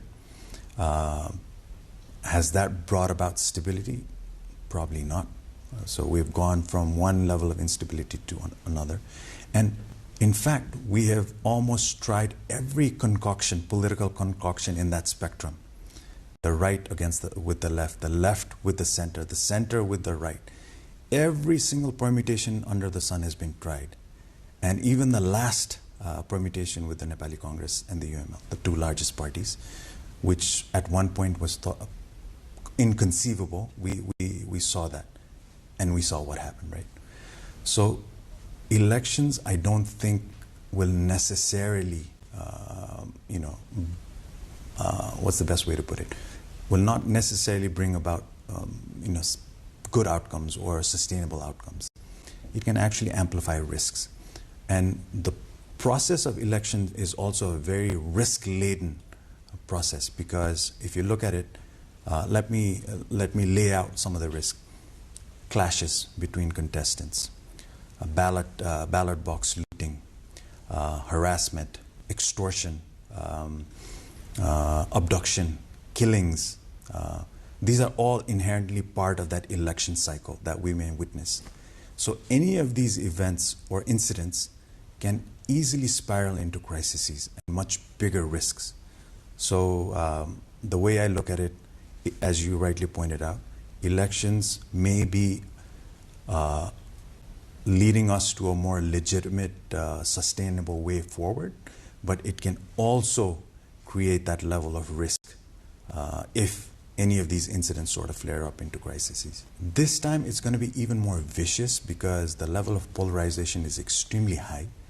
And let's not forget, elections are when people invest. There's campaign financing. You have to invest. If you're a candidate, you cannot just go and, you need to print posters, flags. They cost money. So it's a heavy investment for a candidate. And the candidate always tries to win the election because he's heavily invested in it, right? So that level of competition is even going to be fierce this time. Yes, this brings me to the major matter, the political parties. When political parties raise concerns about election security concern beforehand, right, should institutions read them as early warnings or political messaging or both? The security institutions have to read into it anyhow because those are the candidates that are going to be competing for elections. But when they say it's an insecure environment, you have to read it. How would I read it? I would read it as their own personal insecurity, looking at the context, because most of the older political parties feel insecure to go back to their constituencies because we've heard incidents of them being chased away or not being unwelcome. So that level of insecurity is there. But there's also, I think, financial insecurity because campaign financing requires, someone has to contribute. So how many people are now willing to contribute to the campaigns of these older political parties? That's also a question, right? So the physical insecurity, the financial insecurity, and the insecurity also relating to one particular episode of the revolt is the guns and the inmates, because most of the guns that were looted have not come back. We've not been able to bring it back into our fold. So that creates an insecure environment. But also the number of inmates that have escaped, criminals. So that creates a more insecure environment for possibly for some of these candidates, maybe not for all, but the institutions need to read into that and plan accordingly so that they can instill that sense of security so that they are able to go into elections without fear. Mm-hmm. As you said earlier, this is not the first time Nepal is experiencing transition. We've passed through several transitions, prolonged ones and transitions of many other natures. But this one is happening or unfolding in a far harsher international environment, right? So from a security perspective, which assumptions about Nepal's strategic space no longer hold today? The assumptions that we are shielded by two giant powers no longer holds true because there's another power as well. Because at least the perception, at the perception level, our people feel there's a third power that has intervened or that has fiddled around during that revolt. So we are no longer shielded by just these two superpowers.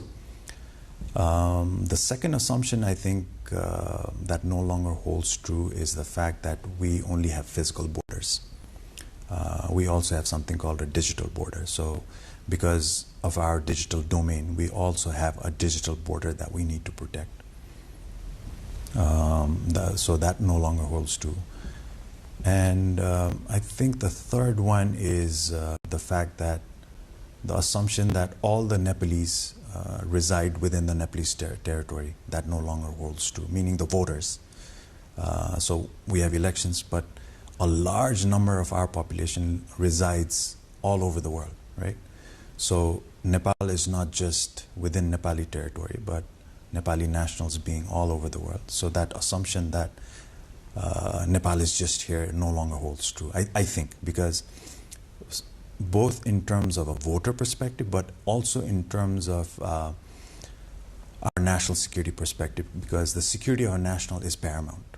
And if you have such large number of nationals that are residing elsewhere, if anything untoward were to happen to them, the obligation of the state does not end at our borders, because it transcends that.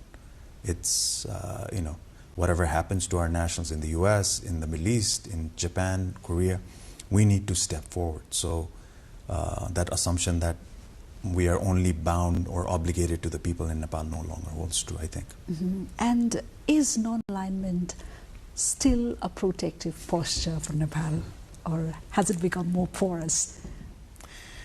I have a completely different viewpoint on non-alignment because I don't think it's no longer an option for us. It never was. I think non-alignment is something we as a nation, we were very good at putting up a facade, saying that we are part of the non-aligned movement, we are non-aligned, you know.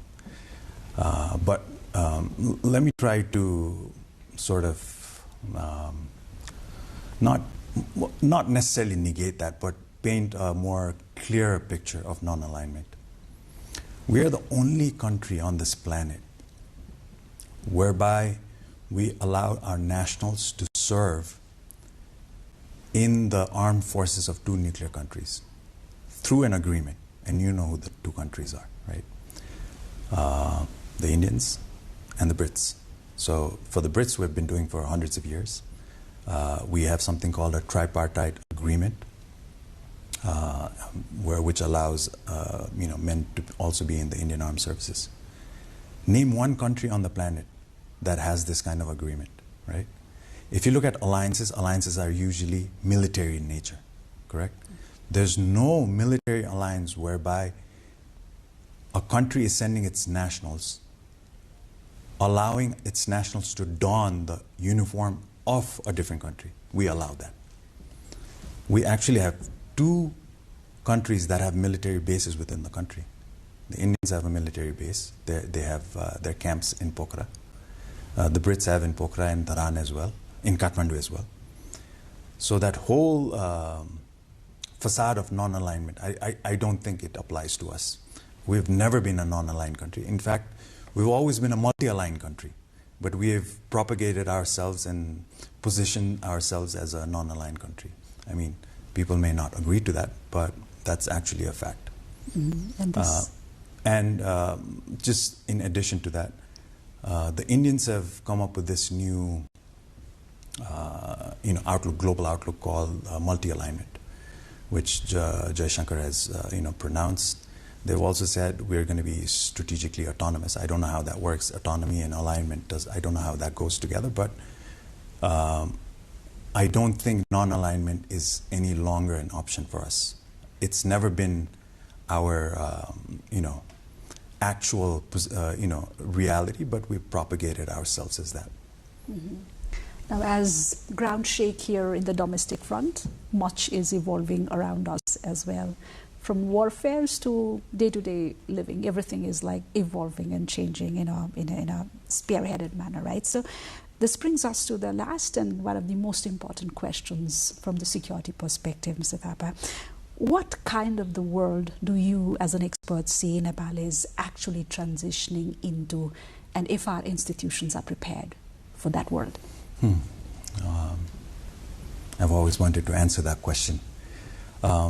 It's usually said that we have transitioned into a multipolar world. I don't buy that. I think we have moved into a non-polar world. There are no long. Let me explain it. I always say there's South Pole, there's North Pole, and there's Nepal. We're a pole of our own because we're so unique in so different, so many ways.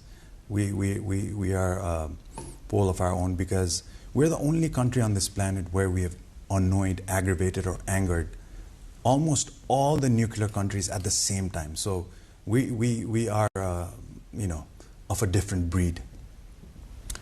But the world, I think, that we're transitioning into is a non-polar world, which is very combustible, very volatile, very fractured. It's almost like a Hobbesian world where it's, nasty, brutish, short, solitary, poor. Because if you look at what is happening all over the world, it's almost transitioning into that. And if I may tell our viewers, I highly recommend everyone to watch the Canadian Prime Minister's speech at the World Economic Forum. And also the fact that I want to mention, there's a saying you're either at the table or you become a menu, right? You're on the menu. There was a World Economic Forum meeting where I don't think we were represented. So that, I think, is something we need to aspire to, and we need to plan for that. So it's a very volatile world that we're transitioning into, because everyone is out for themselves. The global power of the United States has almost recoiled. It has a whole different set of priorities. The global order, as we used to call it, the rules-based global order, I think is degenerating into a global disorder. Are the big powers going to, subscribe to the rules-based order? Probably not. The UN system has become completely toothless, so that multilateralism, collective security, the idea of collective security almost is eroding faster than we can, think of. So it's a very difficult world we are transitioning into, and we need to plan for it. Hopefully our leaders will have that level of dexterity to navigate these tumultuous waters that lay ahead of us. Thank you. Thank you, Mr. Thaba, for coming over, sparing your very valuable time and lending us that expert security analyst lens to understand the dynamics around us. Thank you very much. Thank you so much for having me. Thank you. What emerges from this discussion is clear. Transitions are dangerous, not because change is happening, but when authority, timing and perception fall out of sync. Nepal's challenge is not the absence of stability, but the discipline required to manage exposure, internally and externally, in a far less forgiving world. That is the security test of this transition, and that is it from Geopod this week. Goodbye.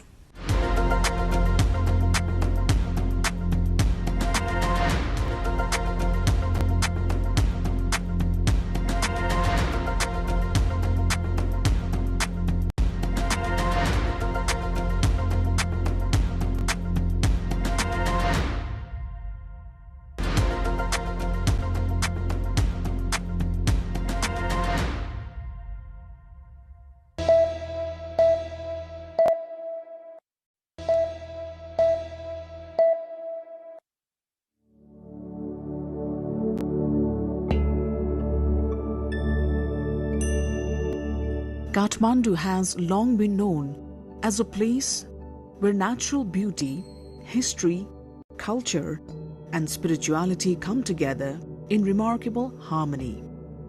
Rising above the western side of the valley stands Swyambhunath, one of Nepal's most revered and ancient sites.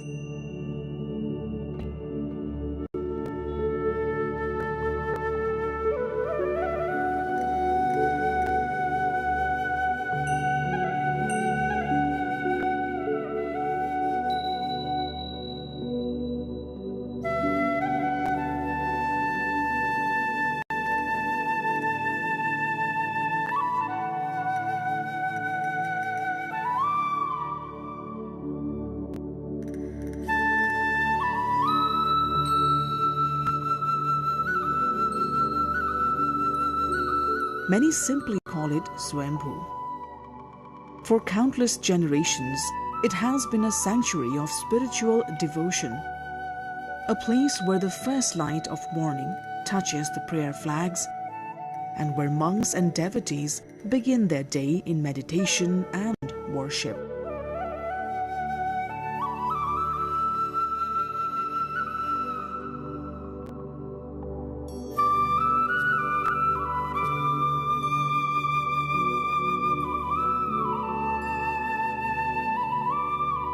Swyambhu is cherished by Buddhists from all over the world, yet it holds equal significance for many Hindus.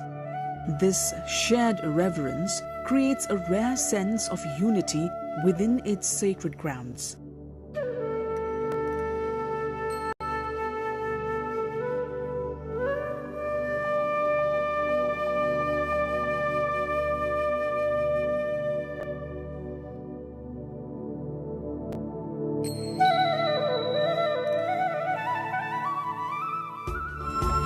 The origins of Swyambhunath stretch back at least 2.5 millennia. Inscriptions and centuries-old statues found throughout the site testify to its long-standing presence and its profound cultural importance. The stupa itself is one of Nepal's traditional religious landmarks, crowned by the serene eyes of the Buddha that gaze out across all 4 directions. These eyes are regarded as a message of compassion, awareness, and peace for all beings.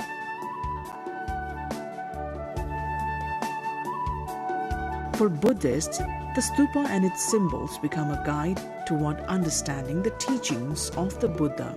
For Hindu visitors, the temples and images of deities within the complex hold deep spiritual meaning of their own.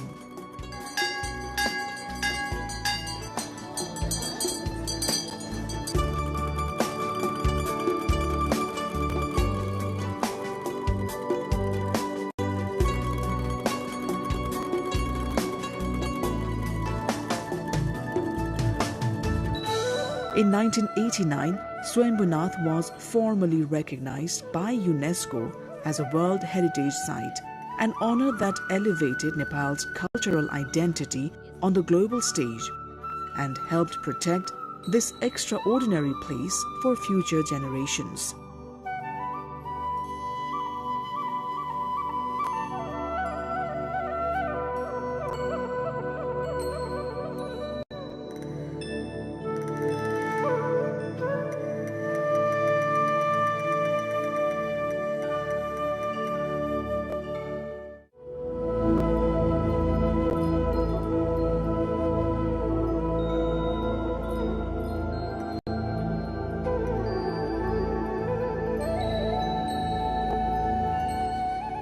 The surroundings of Swyambhu offer many places of interest. Pilgrims and travelers often find themselves captivated by the calm atmosphere and the panoramic views over the Kathmandu Valley.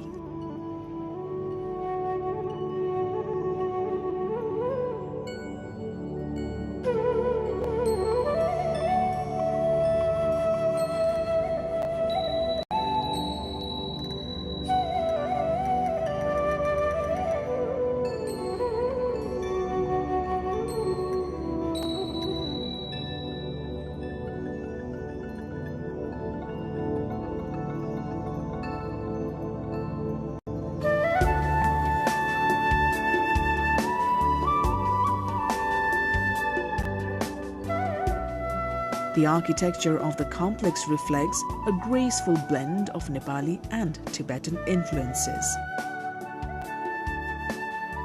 The stupa follows ancient Nepali design traditions, while the monasteries and retreat houses that surround it reflect elements of Tibetan craftsmanship. These two styles together give Swyambhunath a distinctive character found nowhere else.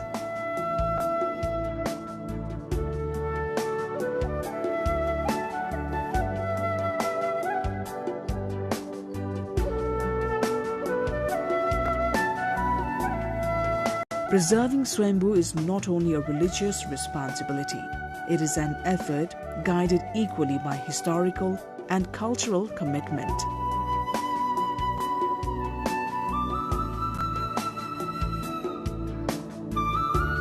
The temples, statues, and inscriptions within the complex carry stories that span centuries.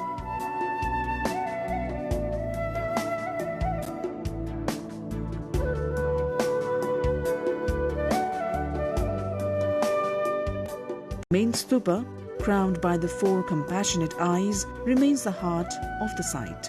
Monks gather each day to meditate and study.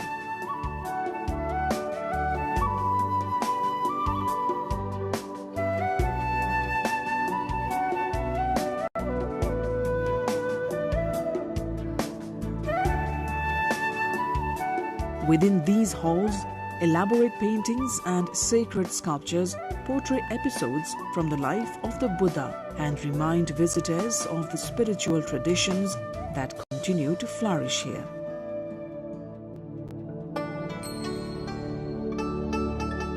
The entrance to Swyambhunath features a gate designed to convey purity and reverence. Sculptures and painted figures on the gate reveal the guiding ideals of Buddhist philosophy.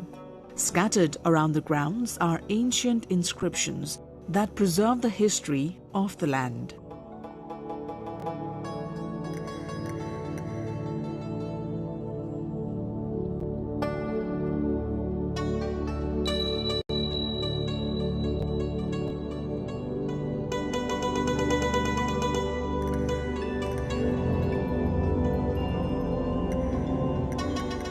Statues of various Buddhas stand alongside images of Parvati and Shiva, creating a space where cultural diversity and shared devotion coexist with harmony. Swyambhunath is one of Nepal's most visited destinations. Its landscapes, spiritual gravity, and cultural richness draw people from around the world. Each year, millions of visitors, both local and international, climb the steps leading toward the stupa.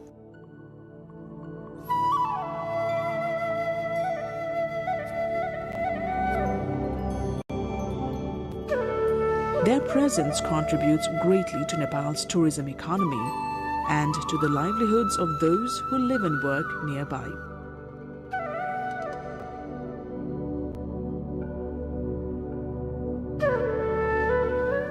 Quake of 2015 brought significant destruction to Swyambhunath. Several structures collapsed and many priceless sculptures were damaged.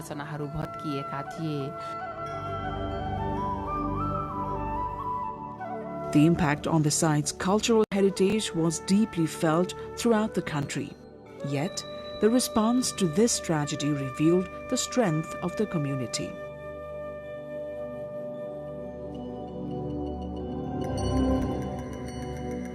Local residents, government agencies, cultural experts, monks, and international organizations came together to restore the complex.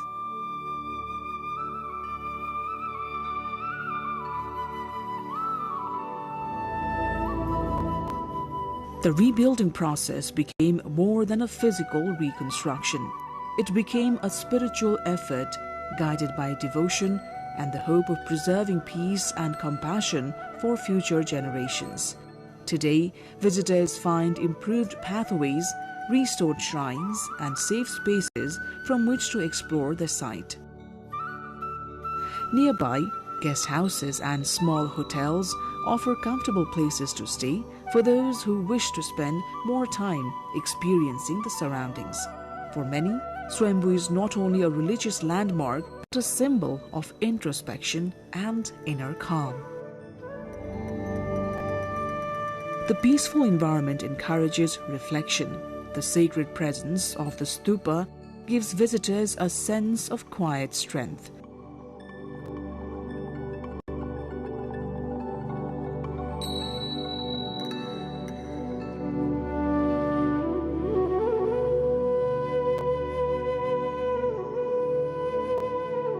The eyes of the Buddha seem to guide those who come seeking balance, clarity, or a moment of stillness.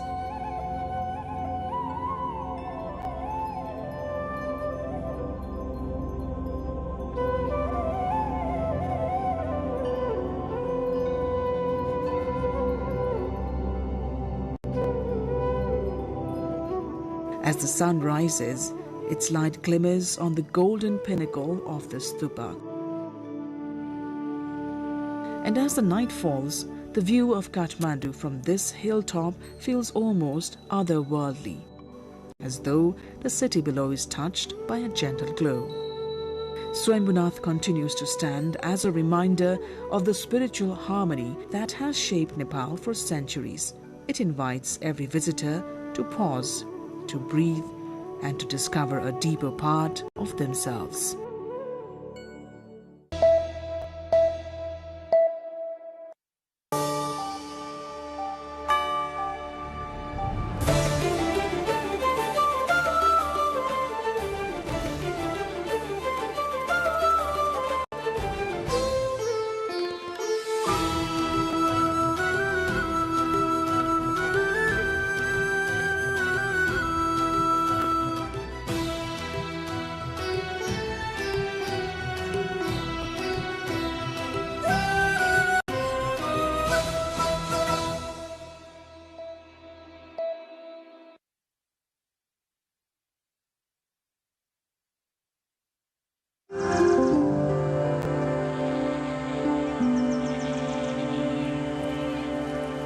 Welcome to another episode of the Hinterlands on NTV World.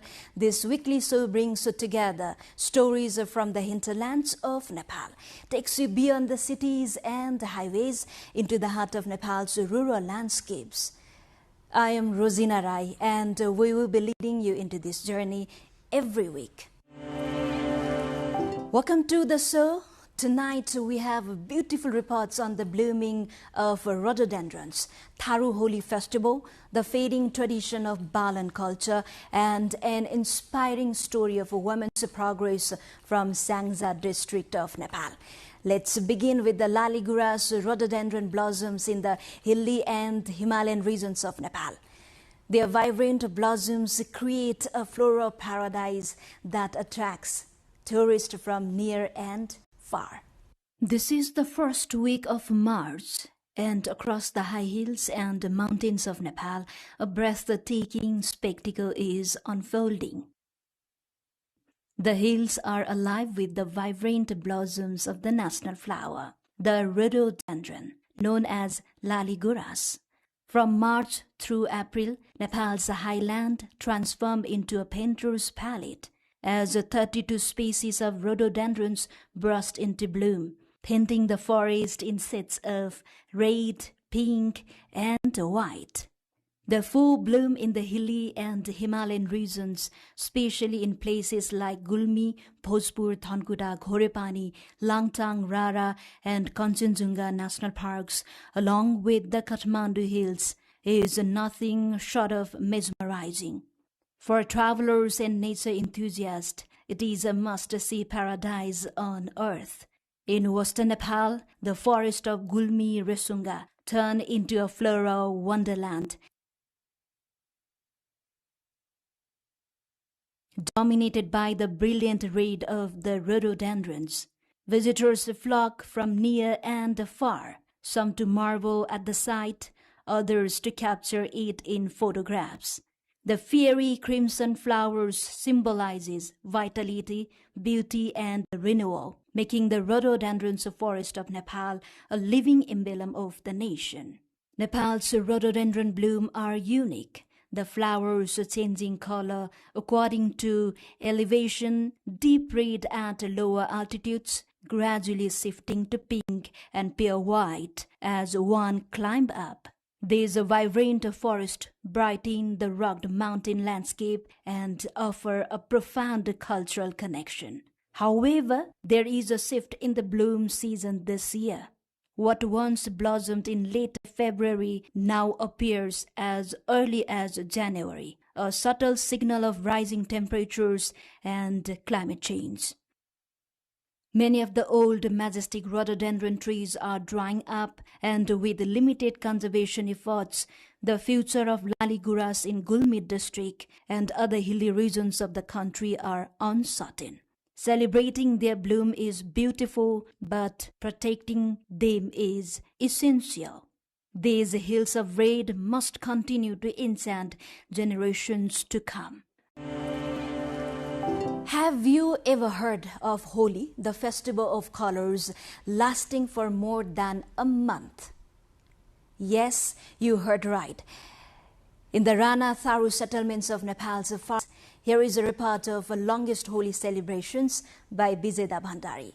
The Rana Tharu community in Nepal's far western plains celebrates Hori, similar to the Festival of Colors Holi, with distinctive traditions that unfold over several weeks. The early phase of the festival is known as Jinda Hori. From the full moon day of Nepali month of Magh to the full moon of Phagun, community members gather at night to dance in groups to the rhythm of drums and madal. Young people and elders alike take part, turning the celebrations into a lively communal gathering. After the ritual of Holika Dahan, when a bonfire is lit to mark the burning of the demoness Holika, the second phase called Mari Hori begins. Mari Hori, meaning dead Hori, continues for another 8 days. During this time, people wear traditional attire and travel around villages during the day performing Hori dances. The final day of Mari Hori is known as Khaktehara, which holds special significance. On Khaktehara, Dashara Day, villagers gather early in the morning to break a ceremonial mud pot filled with symbolic items such as eye coal, vermilion, and mud marbles woven into wooden pegs. The pot is then taken to the outskirts of the village and shattered according to ritual, symbolizing the end of evils and diseases within the community. गाउँदेखि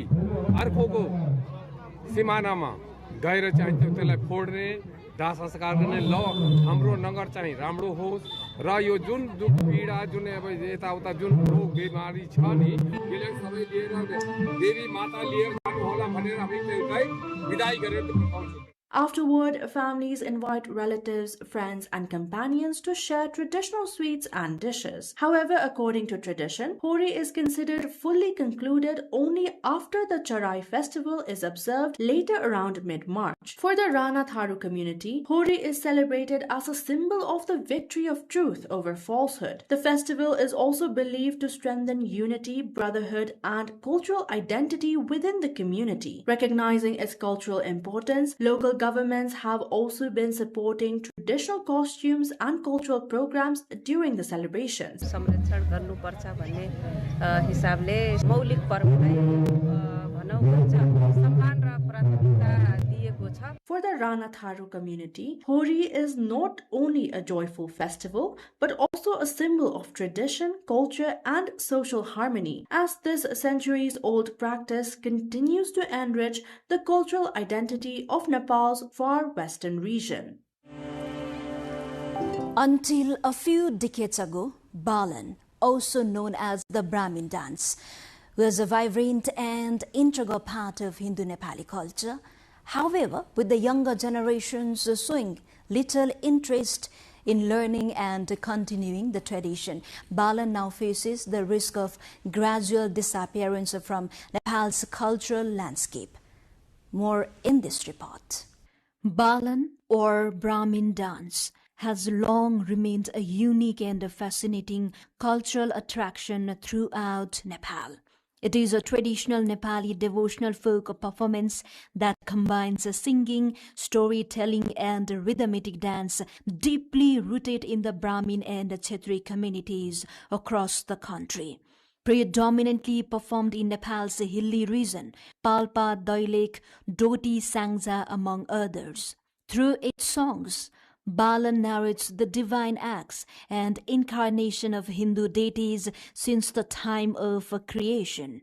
However, this tradition, primarily devoted to glorifying Hindu gods and goddesses, is rarely performed these days and is on the verge of disappearance. Cultural experts stress the influence of modernization and the declining enthusiasm among youth to continue this cultural legacy has contributed to the gradual disappearance of this Hindu tradition. The performance draws from sacred Hindu texts such as the Bhagavad Gita, the Mahabharata, Ramcharitra, Krishna Charitra, and the stories of the 10 incarnations of Lord Vishnu, making it a deeply religious performance.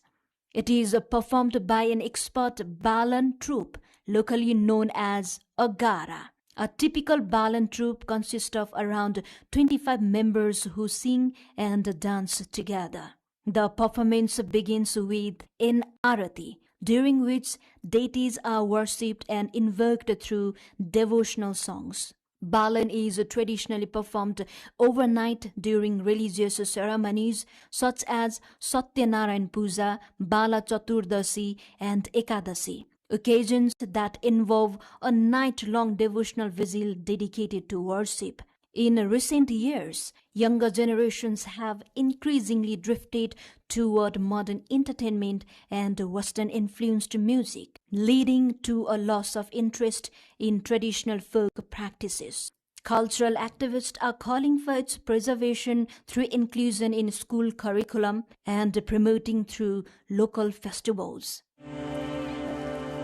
We are at the end of today's program, but before we wrap up, we bring you a report from the hinterlands of Nepal's Sangza district, where women are proving unstoppable despite geographical, political changes and limited opportunities. They are empowered and inspiring thousands of women in remote places of the country. Rural women's empowerment in Nepal is undergoing a gradual transformation marked by notable legal political progress. Despite these advancements, many women in rural areas continue to face deep-rooted patriarchal norms and limited economic autonomy. However, after a long struggle for equality, visible changes are emerging in the lives of women in remote parts of the country, including Sangja, Nepal. In recent years, women who were once largely silent have begun to challenge traditional boundaries. Once confined mainly to household chores, many are now actively engaged in economic activities and administrative roles. Today, numerous women in the district have become skilled and confident through vocational training programs introduced by local governments and other stakeholders. Training in sewing, weaving, mushroom farming, and the cultivation of other cash crops under the Rural Women's Empowerment Initiative has helped transform their daily lives. Their efforts are increasingly meeting local demand for agricultural produce, locally stitched clothing, and handicrafts. In many communities of Sangja, rural women are now forming the backbone of the agricultural sector. At the same time, the growth of women-led cooperatives and microfinance initiative is promoting financial independence and strengthening women's role in household decision-making. Across the district's 11 local administrative units, this shift is becoming more visible as women participate more actively in the workforce. Not too long ago, many women hesitated even to speak about their rights. Today, the reality is changing. These initiatives are not only generating income but also enabling women to contribute financially to their families, giving them a stronger voice within their households and communities. Supported by the policies that promote gender equality, women are increasingly visible and active in politics, administration, education, health, business, and community leadership. Beyond the cities and the headlines, real lives continue to unfold. Stories are shaped by struggle, strengthened by resilience, and carried forward by hope. This is the Hinterlands, and we will be back next week with more stories from the heart of Nepal. Do follow us on our website www.nepaltelevision.com, social media handles, and our YouTube channel also. I'm Rosina Rai. Thank you for watching NTV World. Goodbye for now.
नमो हिरण्यबाहवे हिरण्यवर्णाय हिरण्यरूपाय हिरण्यपतये अम्बिकापतये उमापतये पशुपतये नमो नमः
Votekosi and Trisuli river rafting.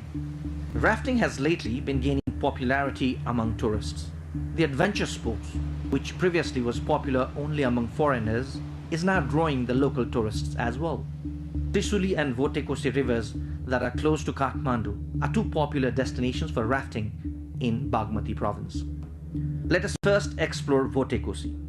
Whitewater rafting at Votekosi river is included among the 10 best adventure destinations for rafting in the world. Votekosi, which is well facilitated with food and accommodation, can be a great destination for rafting and other adventure sports. Rafting at Trisuli river is popular among domestic tourists, as the location can be reached in an hour from Kathmandu. This is where most tourists go for rafting in Nepal.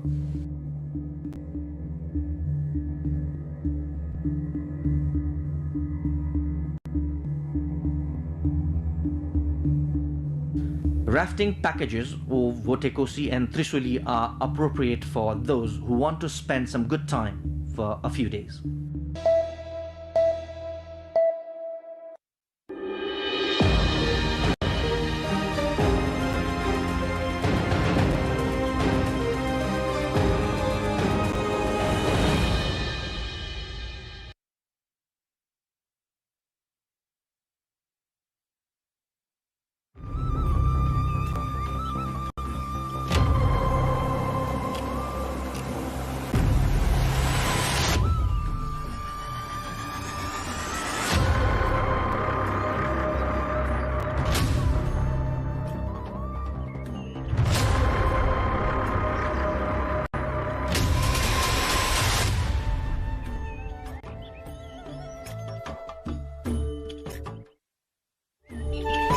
Simraungadh दरबार खुल्ला इतिहास, कला र संस्कृतिको एउटा संग्रहालय। इतिहास, सभ्यता र कलाको रहस्य बोकेको सहर सिमरौनगढ। एउटा छुट्टै इतिहास रच्न सफल सहर सिमरौनगढ।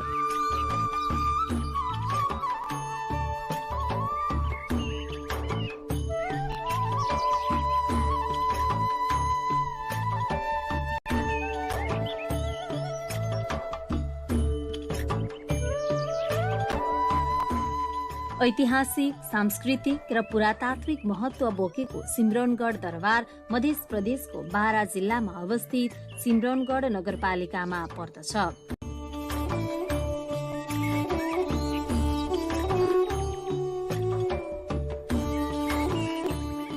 बारा जिल्लाको सदरमुकाम कलैयाबाट 20 किलोमिटर दक्षिण पूर्वमा रहेको सिमरौनगढ नगरपालिकाको कार्यालयबाट करिब 500 मिटर दक्षिण पश्चिम गएपछि सिमरौनगढ दरबार पुग्न सकिन्छ। सिमरौनगढको सम्बन्ध सिमलको वंशसँग रहेको तथ्य नेपालमा प्राप्त सबभन्दा पुरानो वंशावली गोपालर वंशावलीले प्रस्ट्याएको छ। सो वंशावलीमा यस स्थललाई सिमरावनगढ भनी उल्लेख छ, जसको अर्थ हुन्छ सिमलको वनमा रहेको किल्ला। सिमलको वन रहेको यो क्षेत्र सिमरावनगढबाट अपभ्रंश हुँदै सिमरौनगढ भएको मान्यता छ।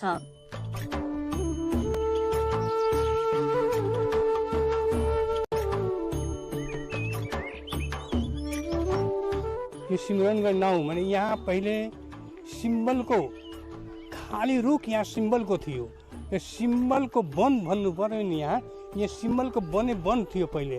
यसको माझमा बीचमा नि यो गढ थियो, किला थियो यो गढ। त्यस कारणले सिम्बलगढ भनेर अपभ्रंश भई आएर सिमरनगढ भन्ने हो। यसको सिमरनगढको अपभ्रंश, सिम्बलगढको अपभ्रंश हो यो सिमरनगढ।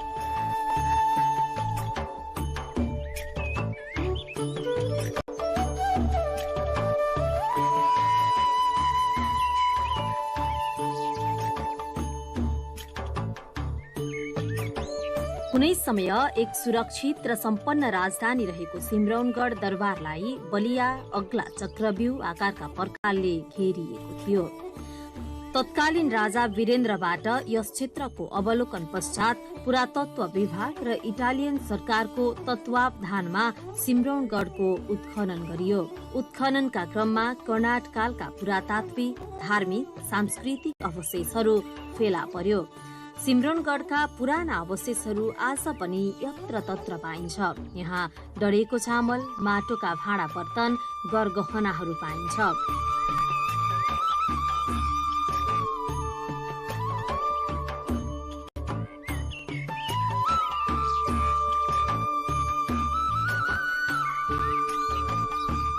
यहाँको धार्मिक इतिहास र पुरातत्व विभागको त सबै संरक्षण छँदैछ। यो मन्दिर छ, पुरानो मूर्ति छ, डयको चावल पाइन्छ, कंगन कालीको स्थान छ, तलेजु भवानीको अहिले शिलाको बाकस राखेका छ, त्यो पनि छँदैछ। चारैतिर सुन बिखरेको पनि पाइन्छ। यो सबै पाइँदाखेरि त पुरातत्व भएन।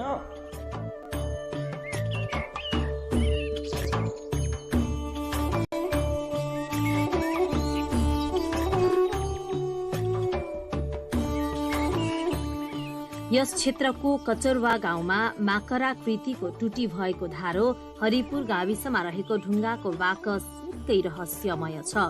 जति खन्दै जाँदा झन भित्र भासिनु यस बाकसको विशेषता हो।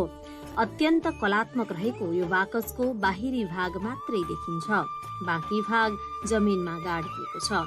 स्थानीयले यसलाई बाकस, तिजोरी, सन्दुक भने पनि वास्तवमा यो के हो अहिलेसम्म पत्ता लाग्न सकेको छैन।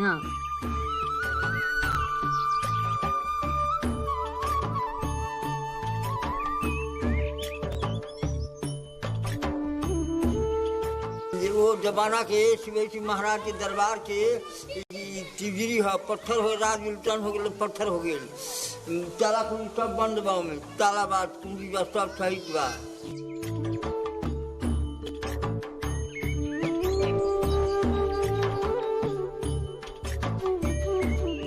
बाकसको नजिकै खम्बा आकारको कालो ढुङ्गा छ। खम्बा सामान्य देखिए पनि 10-15 जना मिलेर पनि यसलाई टसमस समेत गर्न सक्दैनन्।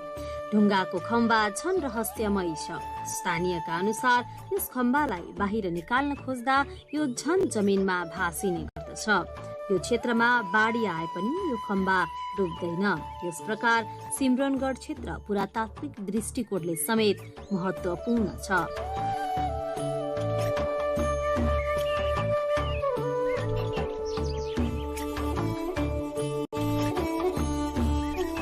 सिमरौनगढको सांस्कृतिक सम्पदाको दोस्रो स्थानमा यहाँका मन्दिरहरूलाई लिन सकिन्छ।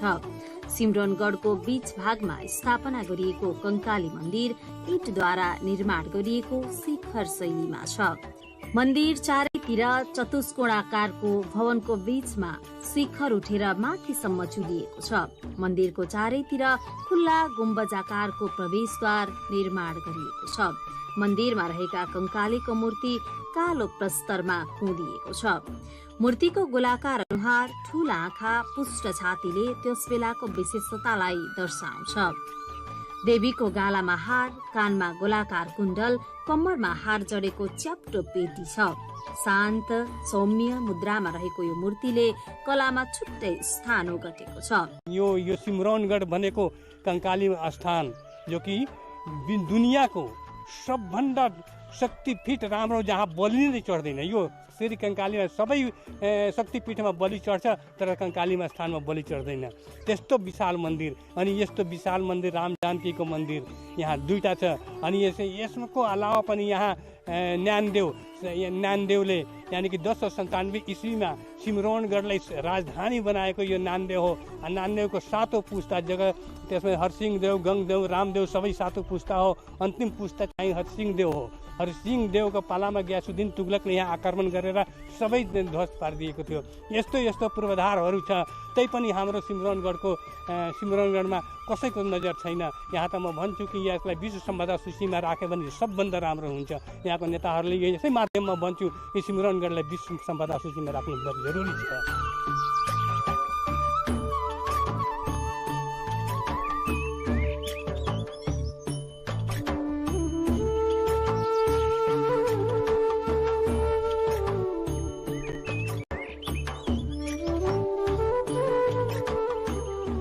यहाँ रामनवमीको दिन ठूलो मेला लाग्ने गर्दछ। सामान्य रूपमा भक्तजनहरू आउने क्रम दिनहुँ नै रहन्छ। अहिले पनि यो क्षेत्रमा कंकाली माताको ठूलो महिमा छ भनिन्छ। त्यसै गरी चिताएको फल देवीले पूरा गर्छिन् भन्ने जनविश्वास समेत रहेको छ।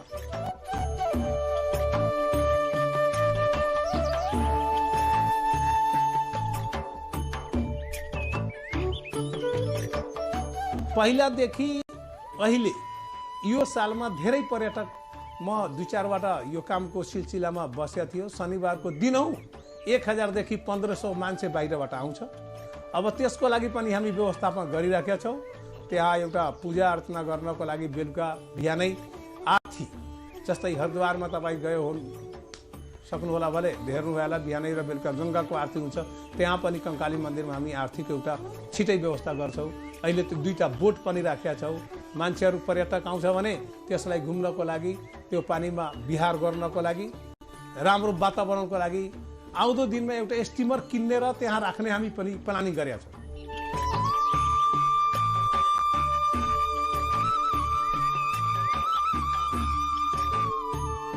कंकाली मन्दिर प्राङ्गणमा विभिन्न देवी देवताका अन्य मन्दिरहरू पनि रहेका छन्। प्राङ्गणमा रहेका मानसाराम बाबाको मन्दिर 3 मिटर उचाइ र 5.47 मिटरको चतुर्कोणाकारमा निर्माण गरिएको छ। मन्दिरभित्र मानसाराम बाबाको समाधि स्थल छ। समाधि अगाडि एक जोर खराउ छ, जसलाई मानसा बाबाको खराउ भनी पूजा गरिन्छ। प्राङ्गणमा शिव, पार्वती, हनुमान, विष्णु, विश्वकर्माको मन्दिर रहेका छन्। कंकाली मन्दिर त धेरै पुरानो इतिहास बोकेको मन्दिर हो। त्यो मन्दिरको प्राङ्गणमा तपाईको कंकाली मन्दिर, मनसा बाबा मन्दिर, तपाईको विष्णु मन्दिर, तपाईको यो धेरै मन्दिरहरू छन्।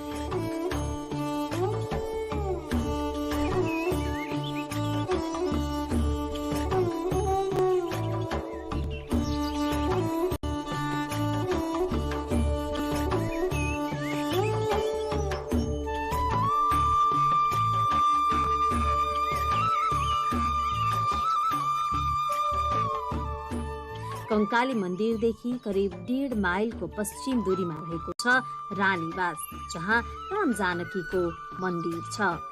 जङ्गबहादुर राणाका छोरा जीतजङले विक्रम सम्मत 1935मा आमा हिरण्य कुमारी सती जाने बेलामा व्यक्त गरेको इच्छा बमोजिम यो मन्दिरको निर्माण भएको थियो, जुन यहाँको घण्टामा समेत उल्लेख छ। मूल मन्दिर भने 3 तहको पेटी माथि बनेको छ। मन्दिरभित्र राम, सीता र लक्ष्मणका धातुका प्रतिमाहरू प्रतिष्ठापित छन्। अगाडि जङ्गबहादुर, हिरण्य कुमारी लगायत परिवारका सदस्यहरूको प्रतिमा रहेका छन्।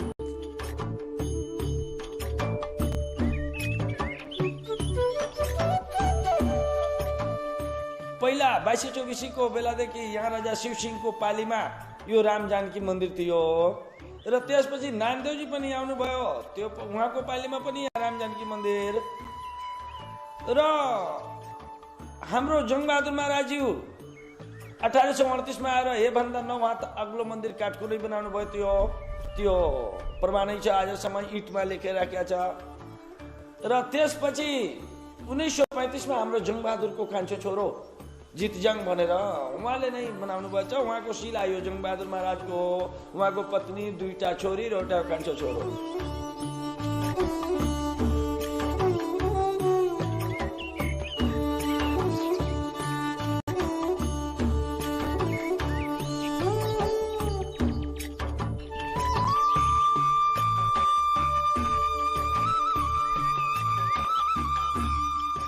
जङ्गबहादुर राणा जङ्गबहादुर पहिले यहाँ शिकार खेल्ने हुनुहुन्थ्यो। और शिकार खेल्दा खेल्दै यहाँ एउटा बासको रूपमा पनि शिकार खेल्ने, यहाँ बास बस्ने, अनि फेरि जाने, फेरि बास बस्ने, शिकार खेल्ने। अब यहाँबाट जाँदाखेरि पत्रहट्टामा उहाँको मृत्यु भयो जङ्गबहादुरको। अनि छोरो थियो जगतजङ। अब त्यसको बुवाको नाउँमा पनि यो मन्दिर निर्माण गरिदियो। यो मन्दिर विशाल मन्दिर त्यो उनको छोरोले बनाएको।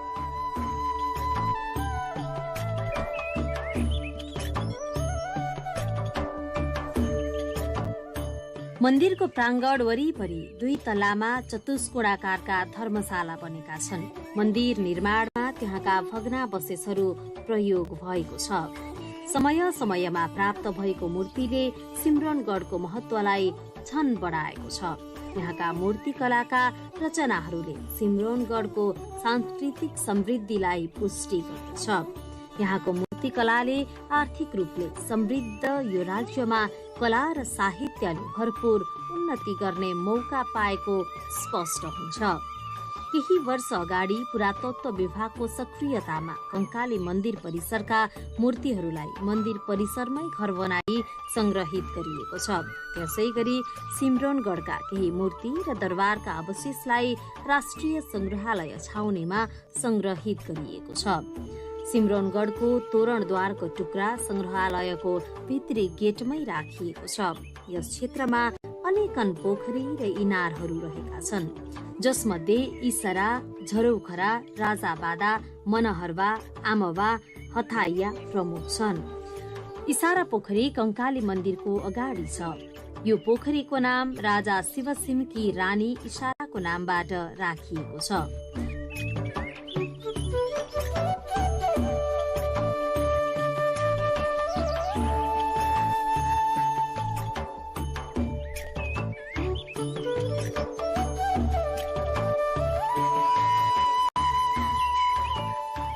रानीवास मन्दिरको 1 किलोमिटर दूरीमा दक्षिणतर्फ खजहरी गाउँ छ। कर्णाट वंशी राजाहरूले खजाना राख्ने ठाउँ भएकाले यस ठाउँको नाम खजहनी भएको जनविश्वास छ। सो ठाउँमा अहिले पनि खेत, कुलो, माछा पोखरी खन्ने क्रममा पुरातात्विक वस्तु तथा मूर्ति भेट्न सकिन्छ।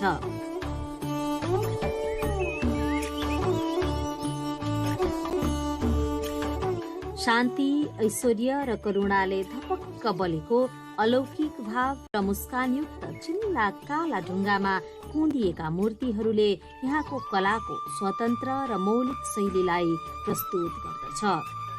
मूर्तिमा पाइने आवरण र आभूषणले त छन् भक्ति रस र सौन्दर्य रस प्रदान गराउन सफल छ। मूर्तिहरूमा भाव अभिव्यक्तिको जुन मार्मिकता प्रदर्शित छ त्यसको जति प्रशंसा गरे पनि पूर्ण हुँदैन।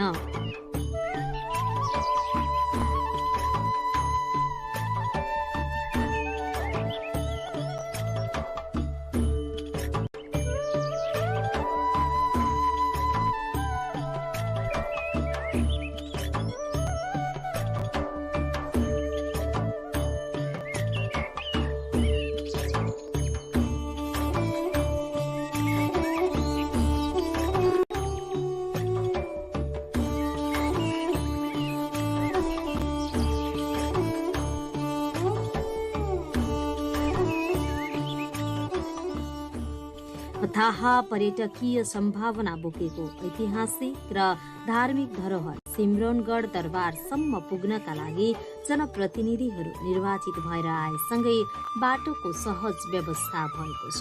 सडक सुविधाका लागि नगरले पहल गरेसँगै आगन्तुकलाई केही सहज भएको छ।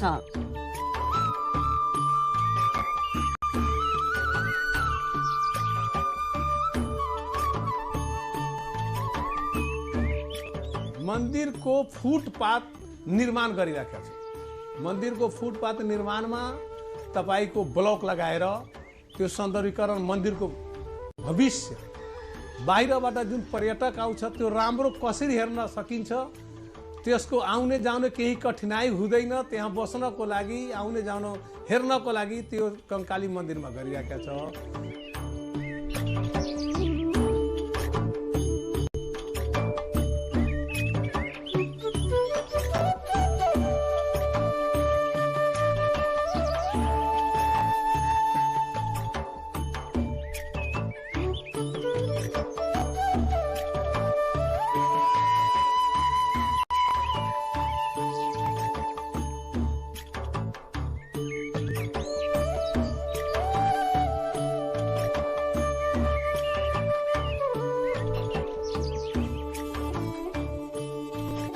सिम्रौनगढका बारेमा अहिलेसम्म स्वदेशी र विदेशी पुरातत्वविदद्वारा धेरै अनुसन्धान भएका छन्।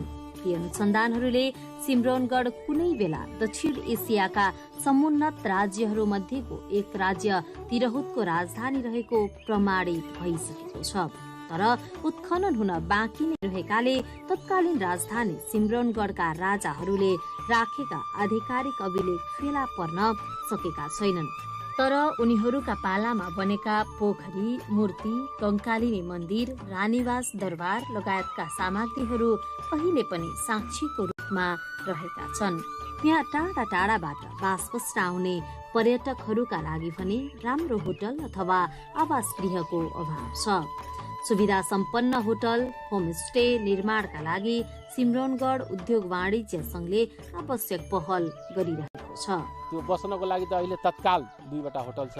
अरू पनि बनाउनको लागि सोचिरहेछ यहाँको व्यापारीहरूले, बनाउँछ भविष्यमा पनि।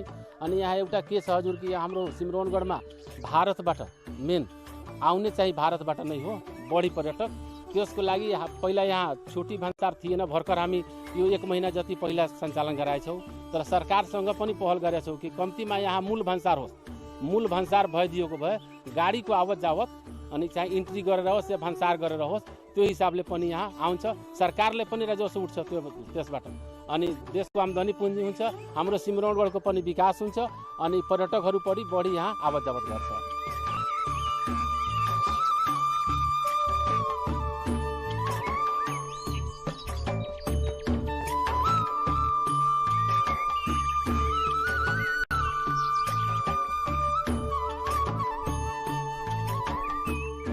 यस क्षेत्रको संरक्षण र प्रवर्धनका निम्ति बृहत योजनाको आवश्यकता देखिन्छ।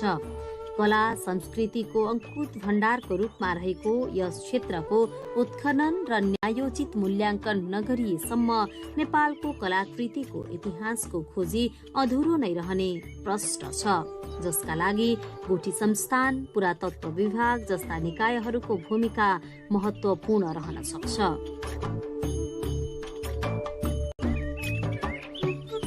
सिम्रौनगढ उद्योग वाणिज्य संघबाट पनि यसमा देशमा अनि पर्यटक मन्त्रालयमा पनि हामी पठाएछौँ कि यहाँ जसरी भए पनि यहाँको पहिला हाम्रो सिम्रौनगढमा सबै सम्पदा छँदैछ, तर तिनीहरू लोप हुँदैछ।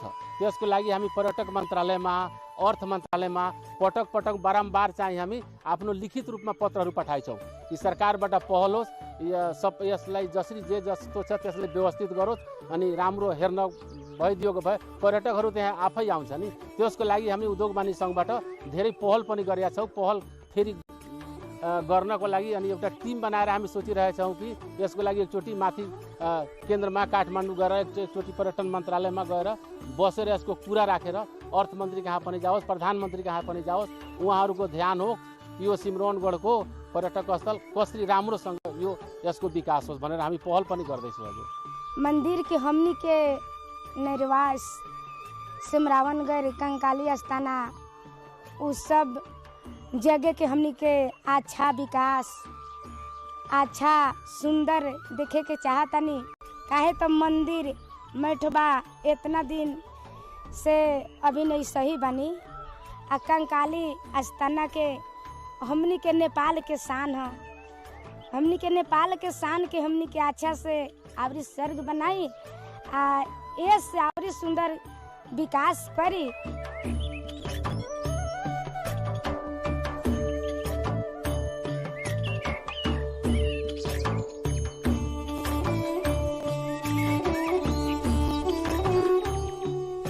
ऐतिहासिक, सांस्कृतिक र पुरातात्विक महत्व बोकेको सिम्रौनगढको संरक्षण र प्रवर्धन पक्ष केही कमजोर भने अवश्य छ।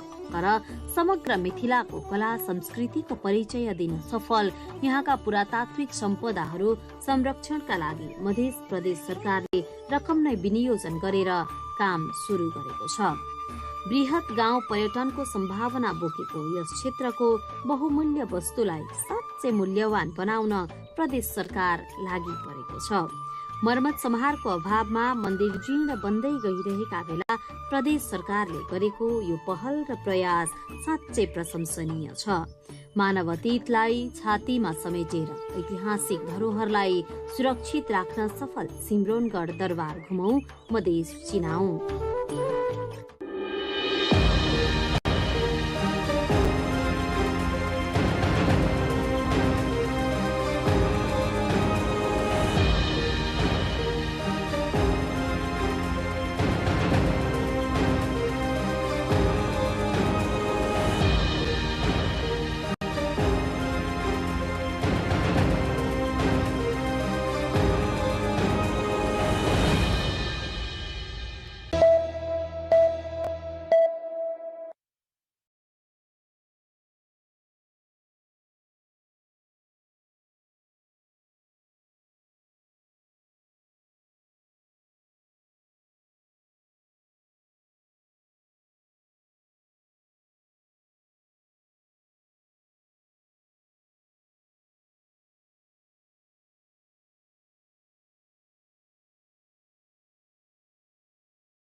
For centuries, the Kumal community of Nepal has lived closely tied to the earth, shaping clay, cultivating land, and sustaining a cultural identity rooted in indigenous skill, craft, and tradition.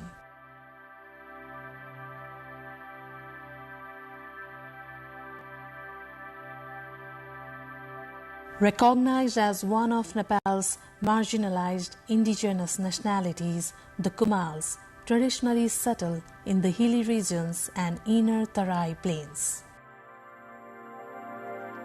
Cultural practices and oral histories indicate that they have been part of Nepal's civilization since ancient times.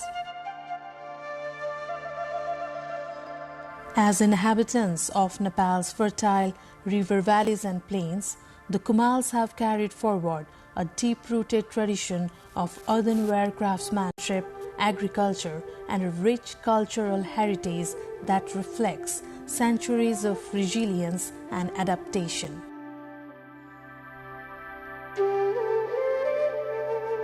Their pottery has been more than household utility. It has been a marker of identity, livelihood, and cultural continuity.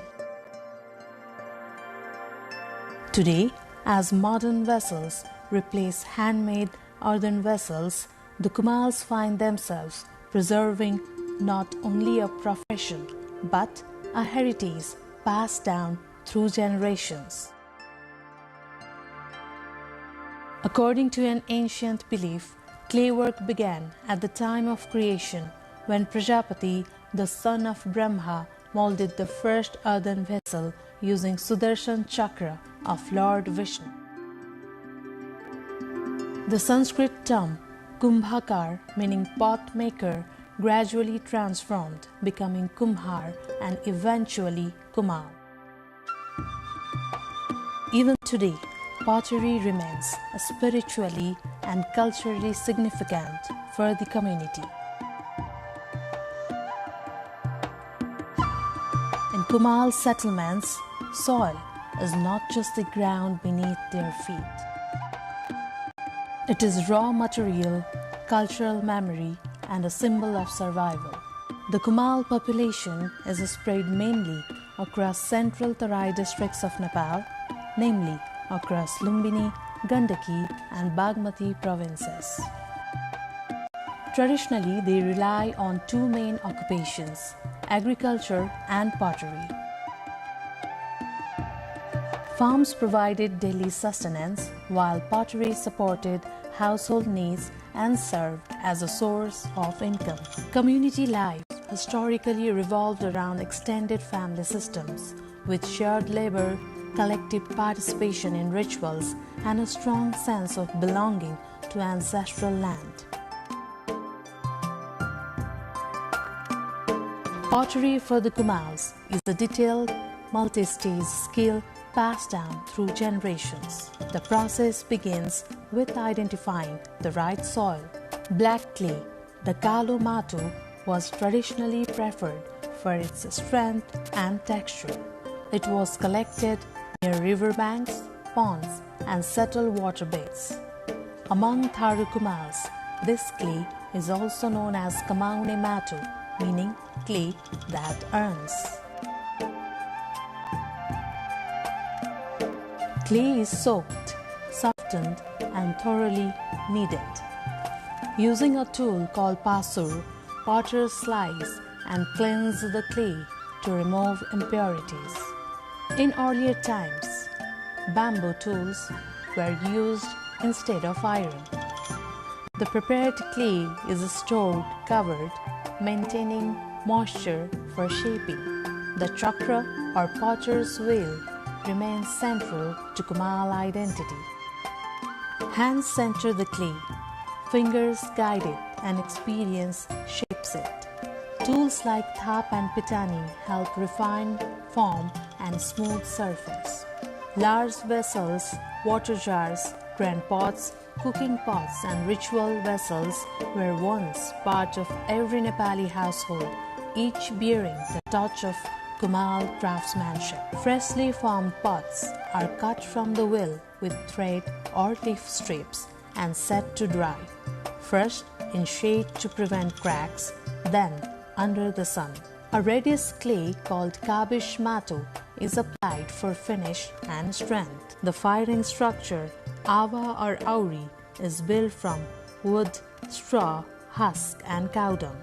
Pots are stacked carefully, forming a dome-like structure covered with hay and soil. The firing process takes up to 3 days. The Kumals maintain rich intangible heritage through customs, rituals, music, and dance. The Keli dance is one of the most distinctive cultural expressions of the Kumals. Traditionally performed by men dressed as women, it is associated with community celebrations and spiritual belief.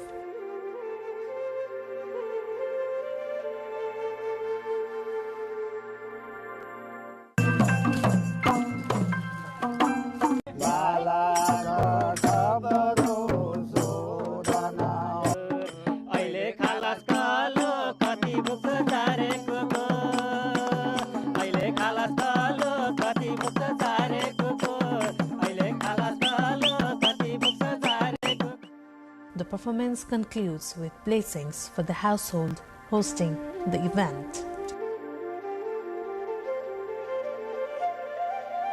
Marriage traditionally takes place within the community, though intercaste marriage, particularly with Magar communities, has become common.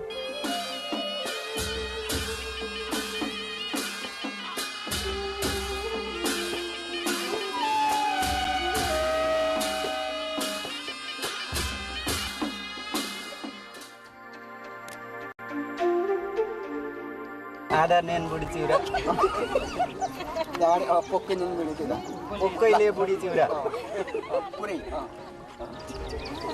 Samdi fight is also popular in this culture, where fathers of bride and groom go through a physical battle as a part of entertainment.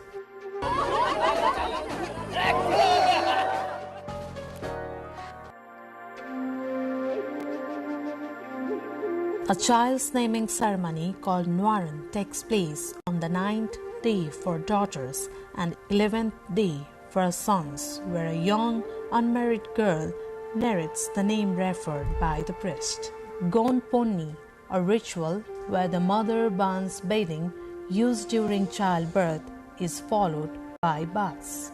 The child is then named and welcomed. बोलाउने नाम आशिष कुमाल, देवताको नाम गोविन्द कुमाल, मेरो नाम सन्तोष Kumal. Grandmothers carry babies around the home, chasing the newborn with a catapult, symbolically granting strength and sealing belonging.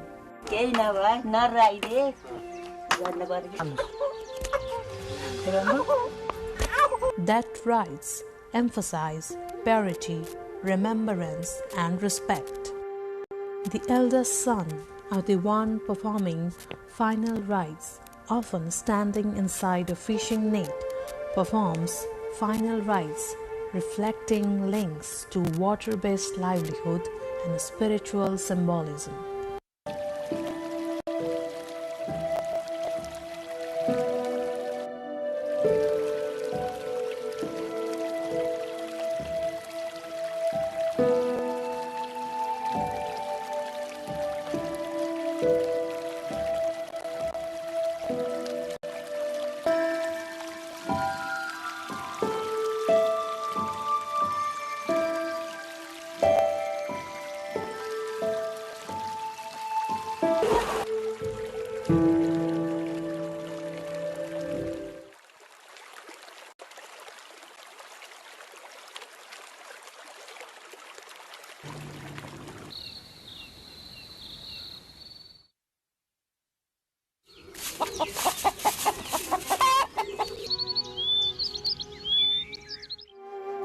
Among the many Kumal rituals, ancestral worship, Kul Puja is considered the most important. It is performed in remembrance of those deceased in the family and is also known as Pitri Puja. The Kul Puja honors ancestors annually, while the worship of Singh Devta, urn-shaped forest deities, highlights ties to nature and livestock protection. The Kumal people speak their own indigenous language, Kumal, which belongs to the Tibeto-Burman family. However, due to increasing influence of Nepali language and modernization, the use of Kumal language has been declining, and community efforts continue to revive it through cultural programs and schools. Most Kumals practice Hinduism, worshipping deities such as Brahma, Vishnu, Shiva, and local protective gods and goddesses. Ancestral worship and belief in nature spirits hold deep cultural importance. Traditional attire for men includes white clothing and the dhaka topi, while women wear black blouses, traditional skirts, and red shawls, often adorned with local jewelry. With industrial materials such as aluminum, steel, and plastic replacing clay vessels, the demand for traditional pottery has sharply declined. Many Kumal families have moved to agriculture, labor, service work, or small businesses. Modern education and new employment opportunities are reshaping the choices of younger generations. Their hands do not merely shape clay, they sculpt culture, memory, and the foundation of Nepal's artistic soul. The Kumal community stands at a historic crossroads between tradition and modernity, memory and transition. Their identity is closely tied to clay, yet their future relies on adapting to changing socio-economic landscapes. Their story is not only about pottery, but resilience of a people who shaped Nepal's cultural foundation long before industry and technology. The preservation of Kumal heritage is not a matter of nostalgia. It is a recognition of indigenous knowledge, cultural diversity, and history shaped by hands that turn earth into life. If the story of Nepal is one of civilizations formed by soil and river, then the Kumal legacy will always remain at its foundation.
.7% votes invalid in March 5's HOR election. Election Commission says invalid vote percentage lowest compared to last 5 national polls. UML finalizes 16 lawmakers under PR category, RSP and Congress to meet tomorrow for selecting candidates. Nepal's pharmaceutical industry pushes towards self-reliance, producing half of domestic medicines. High import cost and future patent regulations seen as hurdles. Trump urges UK and other nations to send ships to help secure Strait of Hormuz after Iranian attacks. Hamas urges key ally. North Korea fires over 10 ballistic missiles into sea. Tensions rise amid US-South Korea drills and Trump's push for dialogue. And Santoshi Shrestha wins half marathon at Pink Marathon 2026 event to organize, promote women empowerment and breast cancer awareness.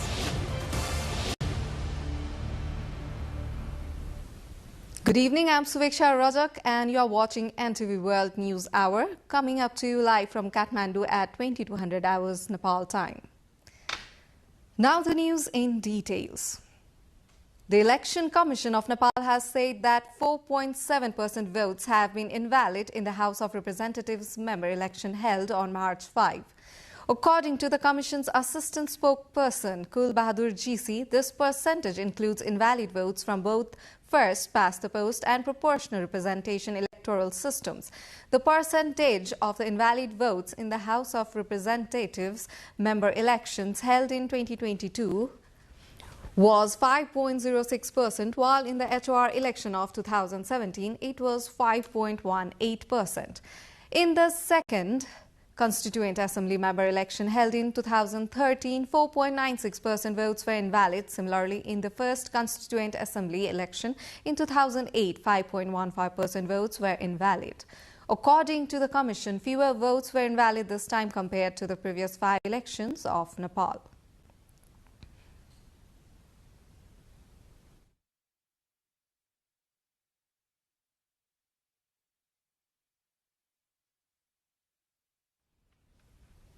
Nepal's political parties have started finalizing candidates for the proportional representation system following the allocation of seats by Election Commission of Nepal. The CPN-UML Secretariat meetings today confirmed 16 lawmakers to be recommended with nominees representing indigenous, Khas, Arya, Tharu, Dalit Madhesi and Muslim communities. The Rashtriya Swatantra Party RSP has rescheduled its Secretariat and Central Committee meetings tomorrow, where PR candidate recommendations will be the primary agenda. The RSP emerged as the largest party in both the first past the post and proportional representation results in March 5 elections. Meanwhile, the Nepali Congress will also hold its Central Working Committee meeting tomorrow to select PR lawmakers based on the number of seats the party won in the recent elections. Nepal's 6 political parties have secured recognition as national parties following the March 5 elections. We will take a look closer how the parties have been allocated seats and what the distribution means for representation and political dynamics in the new House of Representatives in our segment Issue of the Day later in the bulletin. Now, Nepal's pharmaceutical industry is expanding rapidly, now producing nearly half of the medicines used in the country. Yet, despite this progress, Nepal still imports drugs worth around 40 billion rupees every year, especially for the high-end treatments. Domestic companies already produce antibiotics, painkillers, vitamins and drugs for diabetes and blood pressure and have begun producing medicines for cancer and chronic diseases, a step towards self-reliance. The Nepal Pharmaceutical Manufacturers Association says 84 active firms aim to rise market share from 50 to 80% within 3 years.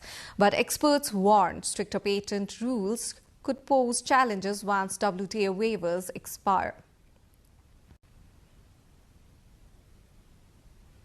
We will bring more on this in our segment cover story later in the bulletin.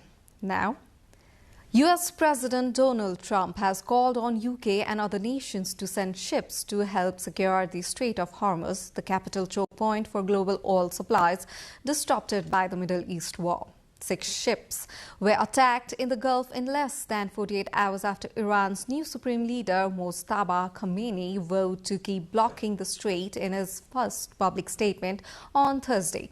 Strikes and attacks also continue across the Middle East as the war enters its 3rd week. An intercepted drone strike hit one of the Middle East's largest oil storage facilities at the port of Fujairah in the United Arab Emirates, forcing the suspension of some operations. The United States embassy in the Iraqi capital Baghdad has been hit by a missile attack. The attack comes as Iran warned that companies cooperating with the United States could face retaliation if Iranian energy facilities are attacked. Meanwhile, in a rare appeal to its key ally, the Palestinian armed group Hamas has called on Iran to stop attacking Gulf states. North Korea fired more than 10 ballistic missiles into the sea today, South Korea's military said, as the U.S. and South Korean forces conducted military drills and U.S. President Donald Trump renewed overtures toward Pyongyang for dialogue. The missiles were launched from an area near the capital Pyongyang around 1:20 p.m. local time towards the sea off the country's east coast.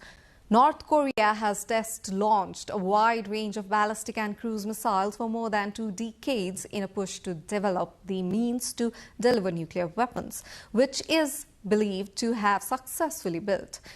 The latest launch comes as South Korea and Washington launched the annual major drills in South Korea this week, which they say are purely defensive, aimed at testing readiness against military threats from North Korea.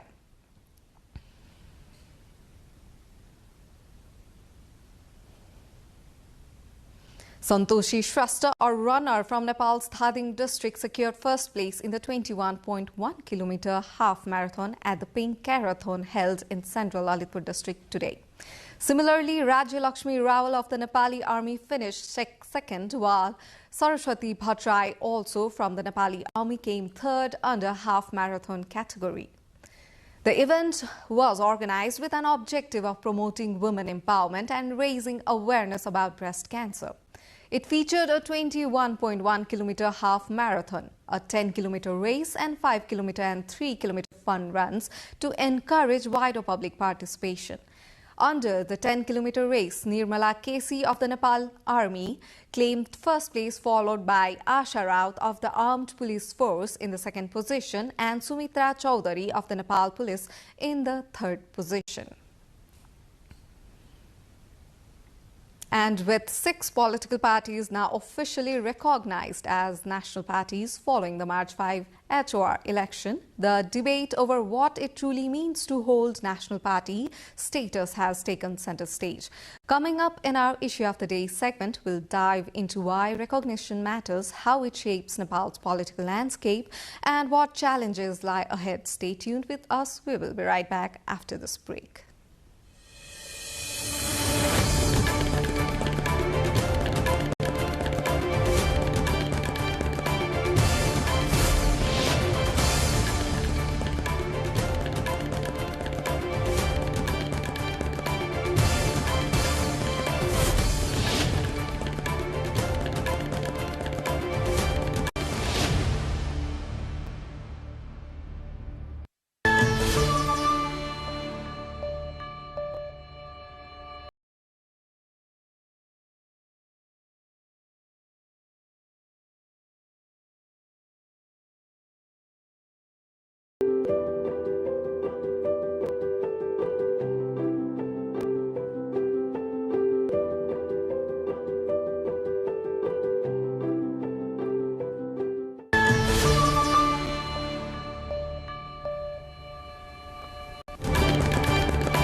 Welcome back. You're watching NTV World News Hour. 7 passengers have been killed when the electric vehicle carrying devotees back from Gorkha's famous Hindu temple Manakamna crashed at Western District Tanahu's Abu Khairini earlier this evening. All 7 deceased have been identified as Indian nationals. The crash occurred when the EV microbus went off the road and fell approximately 200 meters down a cliff, according to Gorkha District Police Office Chief Bharat Bahadur Bika. 8 others have been left injured in the accident. Injured passengers were rescued and taken to Abu Khairini Hospital, with 1 critically injured patient referred to Chitwan's Bharatpur Hospital for advanced treatment. Authorities are still in the process of identifying all the victims, and injured. Preliminary investigations suggest the vehicle may have overheated on the steep and winding road leading to a brake failure. 13 passengers were reportedly on board at the time of the accident. Now we move on to the issue of the day. Following the House of Representatives election held on March 5, 6 political parties have qualified as national parties in Nepal. The recognition of national party status has now become a major topic of discussion. Our teammate Aprila Kisinglama looks into what legal and practical differences it makes for a party to be recognized or not recognized as a national party in Nepal's political system.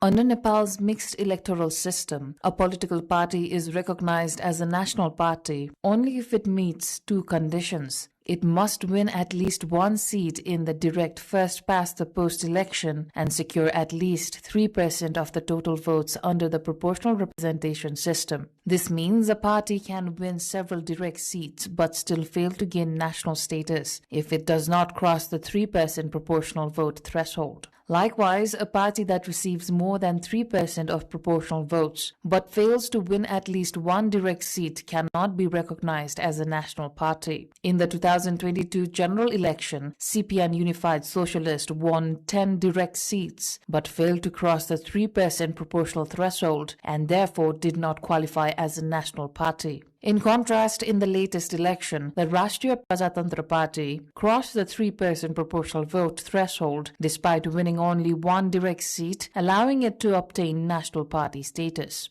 National party recognition does not affect the salaries or benefits of members of parliament. However, parliamentary rules require a party to have at least 10 lawmakers in the House of Representatives to appoint an official chief whip and whip. Although some parties may gain national recognition, those with fewer than 10 MPs cannot formally appoint these positions, and such appointments are not officially recognized by the Federal Parliament Secretariat. Representatives of nationally recognized parties are generally invited to key parliamentary consultations, including meetings of the Parliamentary Business Advisory Committee and most all-party meetings called by the President or the Prime Minister. According to parliamentary rules, political parties with 2 or more elected MPs are eligible for a parliamentary party office. Parties with only 1 seat, as well as independent lawmakers, are not entitled to these facilities. Nepal's House of Representatives election held on March 5 were conducted peacefully with around 340,000 temporary security personnel deployed nationwide. After completing 40 days of service, the personnel were formally bid farewell. However, in Dhankuta in eastern Nepal, authorities are planning long-term support for these election police personnel. Our teammate Rojina Rai reports with local correspondent Ishwar Thapa from Dhankuta.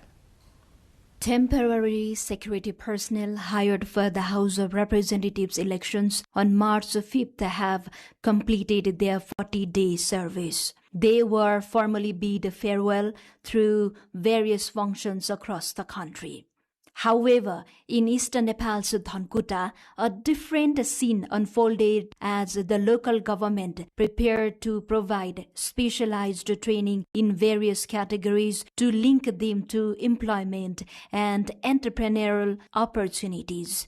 Skill-based training programs tailored to participants' interest and conducted in collaboration with different agencies have been initiated. The training aims to guide former election security personnel toward self-employment and income-generating opportunities. Out of 149,090 security personnel deployed nationwide, 1,085 served in Dhankuta. Many were uncertain about their next steps after completing the 40-day assignment and feared returning to unemployment and daily livelihood struggles. The orientation programs held during the farewell, however, have given them hope and confidence, showing that they can pursue opportunities by enrolling in these specialized trainings under local government. Experts and officials from several institutions under provincial and local government, including the CTVT Agriculture Knowledge Center, National Commercial Agriculture Research Center, Division Forest Office, and the Cottage and Small Industries Office, shared information about opportunities in their respective sectors. Chief District Officer of Dhankuta, Binod Kumar Khatka, stated that the program was organized with the objective of supporting better future for those who contributed to the election process. In coordination with banks and financial institutions, participants were also informed about the concessional loans for their startups. The program is expected to encourage them to engage in agriculture, livestock farming, forest-based production, and small industries. While election security personnel in many areas simply return home after the election period ends, Dhankuta has provided them the opportunity to receive training and develop skills. This initiative aims to transform short-term employment into long-term entrepreneurship and sustainable livelihoods. Rosina Rai with local correspondent Ishwar Thapa from Dhankuta, reporting for NTV World.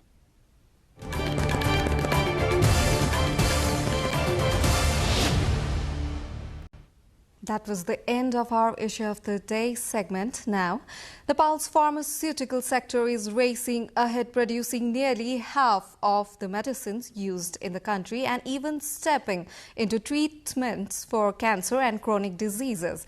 But with imports still worth billions and global patent rules looming, can domestic firmly truly achieve self-reliance? That's our cover story tonight. Stay tuned. We'll be right back after the break.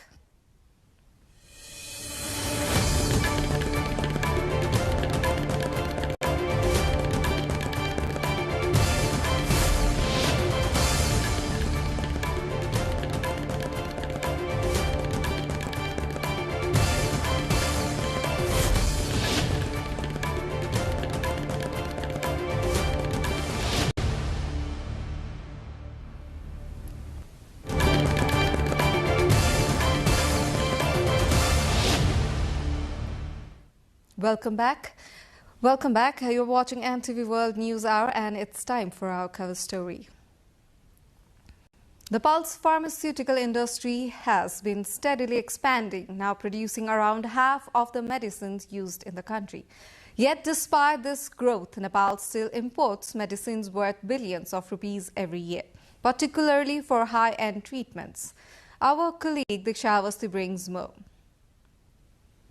Nepal produces about 50% of the pharmaceutical products used domestically, yet a large share of healthcare spending still goes to imported drugs for serious illnesses. Local pharmaceutical companies say producing medicines for high-end treatment is costly, mainly because active pharmaceutical ingredients, that is APIs, are expensive and mostly imported. Data shows Nepal imports around 40 billion rupees worth of medicines every year, while domestic industries currently supply roughly half of the country's demand. Nepal manufactures a wide range of medicines, including generic drugs such as antibiotics, painkillers, vitamins, anti-allergy medicines, diabetes, blood pressure drugs, and for common infections. In recent years, domestic companies have also started producing medicines for complex conditions like cancer and chronic diseases. This is a major step toward Nepal's full self-reliance on drugs. The Nepal Pharmaceutical Manufacturers Association say there are 84 active companies in Nepal with plans to raise domestic market share from 50% to 80% within 2 or 3 years. However, more complex or patented medicines, including specialized injectables, advanced biologics, and many high-end treatments, are still imported. Experts argue Nepal, as a least developed country, currently benefits from international intellectual property waivers under the World Trade Organization's TRIPS agreement, allowing easier production of certain generic medicines. Once these privileges end, Nepali companies may face stricter patent protections when manufacturing certain molecules. Under LDC status, what we are being able to do is we have a waiver on patented manufacturing patented drugs. So all the innovator brands, those are like just come up in the global world. We are being able to manufacture here in Nepal. But once we postgraduate, we are going to definitely face critical moments. After that, we may have to face legal compliances in international IP laws. Despite these challenges, stakeholders believe Nepal's pharmaceutical sector still holds significant potential if supported by stronger policy frameworks, investment in advanced research technology. These issues were also highlighted during the 10th Nepal Pharma Expo, which concluded on Saturday in Kathmandu under the theme Innovation in Pharma, Health for Tomorrow. We just want to show them we are also using the latest technology to manufacturing the medicines. What the new things are invented, Nepal also accept that and use that for the manufacturing for the pharmaceuticals products. The three-day event featured 205 stalls from national and international companies, including around 35 Nepali pharmaceutical manufacturers, providing a platform to showcase technology, promote collaboration, and discuss the future of Nepal's pharmaceutical industry. Diksha Awasthi with camera person Kumar Sharma reporting for NTV World. In this context, we asked Nepali pharmaceutical manufacturers about the challenges that prevent Nepal from achieving self-sufficiency in medicine production. Let's hear what they have to say in today's Public Pulse. First of all, to reach the 80% market, there should be also the support from the government. Those essential medicines which Nepalese companies are self-sufficient, government can make a rule that these kind of medicines to be manufactured from the Nepalese pharmaceutical companies only. Right now, many people are using Nepali medicine, which is very good. And since for the prescribers, the main thing is that they are taking Nepali medicines and their patients are getting treated. So that is the best part. If with the ease from the government and the support and also the initiation of Nepalese pharmaceutical producers, then if we can come up with all the ranges of medicines, then it will be easy for us to take the market share. I think the first challenge is building confidence in the people that yes, Nepali medicines are better than whatever is produced in the world, and it is equivalent to whatever is present in the world. 10 years back, we were only 30% self-sufficient. So today, if we are going to build that confidence, that quality first of all, so second is value for money, whether my product is having the value for money. If we are building these two things majorly, I think we can reach the target of 80%. अब अहिलेको डेटमा कस्तो छ भने नेपाली औषधि उद्योगको बजार हिस्सा 50% छ भने यसलाई माथि पुर्याउनको लागि चाहिँ एउटै मात्रै अप्सन के हो भने नेपाल सरकारले नेपालमा आयात हुने नेपाली औषधि उद्योगले बनाउने औषधि चाहिँ केही कारणले बाहिरबाट ल्याउन बन्द गर्ने हो भने चाहिँ हाम्रो बजार हिस्सा चाहिँ 80% पुग्ने हामीले अनुमान गरेका छौं। त्यसमा केही नीतिगत र कानुनी सुधार गर्न जरुरी छ। अब यो चाहिँ हामीले लिपिबद्ध गरेर सरकारलाई बुझाइसकेका छौं। त्यसलाई कार्यान्वयन मात्र गर्दैको खण्डमा पनि नेपाली औषधि उद्योगले तत्कालै 2-3 वर्षमै पनि 80% को बजार हिस्सा ओगट्न सक्छ। Now Nepalese pharma industry are achieving in the 50% of sales of the total sales medicines. If government support to Nepalese company, we can reach the 80%. I don't see that much challenges because this country belongs to us. We are Nepali, we are Nepali industry, and market is us. Only few of the things we have to reorganize. The newer government has come. We are very much hopeful that they are with us. They want to increase the market share of our domestic industries. We have quality products. We have scientific marketing processes, and their market is there. If government is interested, we can export also. So the other market from other countries will also be in our access. I think right now, in order to jump from 50% to 80%, what we have to do is we have to overcome the major challenge of HR. That means a lot of youths, they have moved towards other countries for foreign employments and education. So we need to make proper policies in order to address that problem. As well as we also have to support financially to the institutions that are already existing. As the recent, a lot of pharmaceutical companies, they have been facing a major financial issue. So if all of these issues, including the regulatory one, we can obviously be able to supply our product not just 80% in our country, but we will also be able to export to different markets.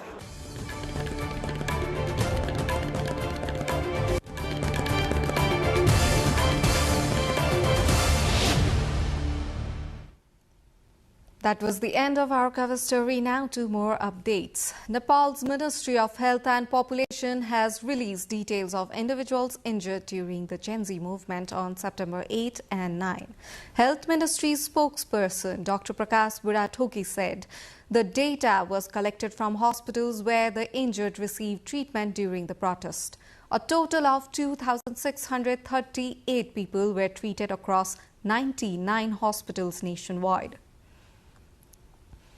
The Civil Service Hospital in Kathmandu's New Baneshwar treated the highest number of injured, 458, followed by Nepal Police Hospital with 203, the National Trauma Center with 190 and TU Teaching Hospital with 108 patients. Spokesperson Dr. Burathoki added the latest update regarding the injured has been forwarded to the Ministry of Home Affairs. The Nepal government has implemented a new policy aimed at introducing ethanol-blended petrol. According to the policy, the Nepal Oil Corporation, NOC, must mix up to 10% ethanol in a liter of petrol depending on availability. The policy aims to promote industries based on domestic raw materials, create employment opportunities, encourage the use of agricultural and biological resources, and reduce energy imports. Molasses, Napier grass, agricultural waste, biological materials, straw maize stalks, wheat straw, cassava, rotten grains, yeast, and certain chemicals are listed as raw materials for producing ethanol, which will be used as a fuel additive. The air people breathe every day can determine how long they live. In Nepal, air pollution have become one of the most serious threats to public health. Government data from the Ministry of Health and Population estimates about 42,000 people die annually due to population-related illness. Our colleague Smithu Gising-Tamang looks into data. A thick layer of smog often hangs over Kathmandu's skyline, especially during the dry season. For many residents, polluted air has become part of daily life. However, health officials warn the air people breathe every day may be silently harming their health. According to Ministry of Health and Population, air pollution causes around 42,000 deaths each year in Nepal. Government health data shows the impact falls heavily on vulnerable groups. Nearly 19% of these deaths occur among children under 5, while about 27% occur among adults over 70. Research cited by the Ministry of Health also indicates that air pollution has reduced average life expectancy in Nepal by more than 4 years. However, in Kathmandu, pollution levels frequently exceed limits, placing it firmly in the unhealthy category. The World Health Organization recommends an annual average PM2.5 level of no more than 5 micrograms per cubic meter. However, studies show pollution levels in Nepal often exceed this guideline several times over. According to the Ministry of Health and Population, exposure to polluted air contributes to diseases such as chronic obstructive pulmonary disease, heart disease, strokes, lung cancer, and lower respiratory infections. Children are particularly vulnerable because polluted air can affect lung development and long-term health. Government environmental reports identify key pollution sources, including vehicle emissions, industrial smoke, construction dust, brick kilns, and open waste burning. Seasonal forest fires and dry weather, along with Kathmandu's bowl-shaped geography, can trap pollutants in the valley. Nepal's constitution guarantees environmental protection. Article 30 states that every citizen has the right to live in a clean and healthy environment. Yet, as pollution levels continue to rise, a critical question remains. How can Nepal ensure the constitutional right to clean air for the millions who breathe it every day?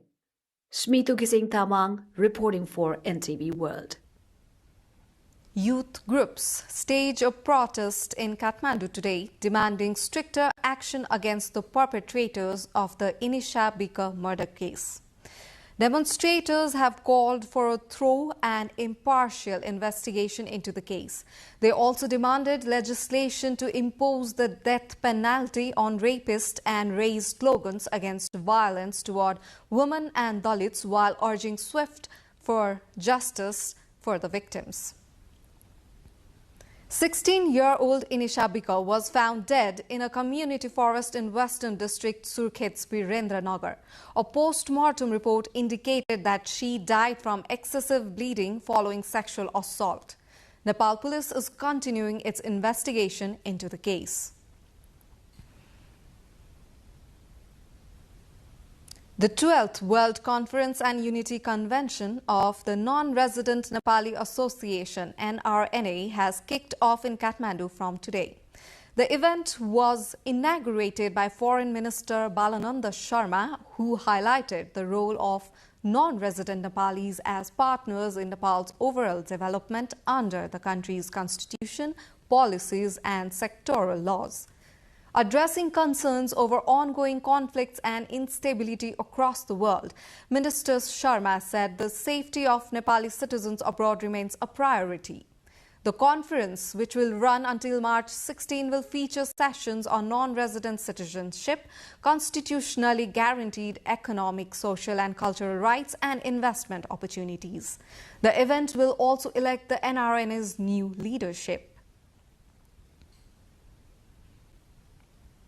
Now, Nepal's apex bank, Nepal Rashtra Bank (NRB), has reported that the country's foreign exchange reserves are sufficient to cover 18 months of rice imports as of mid-February in the current fiscal year 2025-26. According to data released by the central bank, foreign currency reserves have risen by 23.3% over the past 7 months. In US dollar terms, reserves rose 16.7% from $1.95 billion in mid-July of 2025 to $2.276 billion by mid-February of 2026. Indian currency accounted for 21.5% of total foreign exchange reserve. During the same period, Nepal received about $7.68 million in foreign investment through company ownership stakes, up from around $5.59 million in the same period last year. Two more updates, but time to have a recap of the headlines.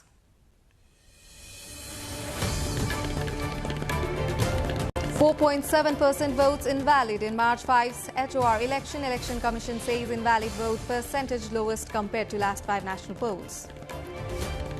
UML finalizes 16 lawmakers under PR category. RSP and Congress to meet tomorrow for selecting candidates. Nepal's pharmaceutical industry pushes towards self-reliance, producing half of domestic medicines. High import cost and future patent regulations seen as hurdles. Trump urges UK and other nations to send ships to help secure Strait of Hormuz after Iranian attacks. Hamas urges Kyiv and Iran to halt attacks. North Korea fires over 10 ballistic missiles into sea. Tensions rise amid US-South Korea drills and Trump's push for dialogue. And Santoshi Shrestha wins half marathon at Pink Care-a-thon 2026 event organized to promote women empowerment and breast cancer awareness.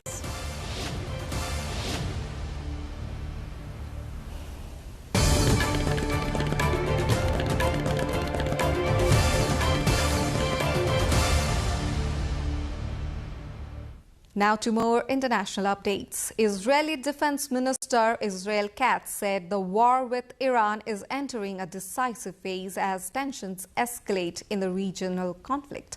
He praised Donald Trump and Benjamin Netanyahu for U.S. military strikes on an Iranian oil island, calling it a heavy blow to Tehran.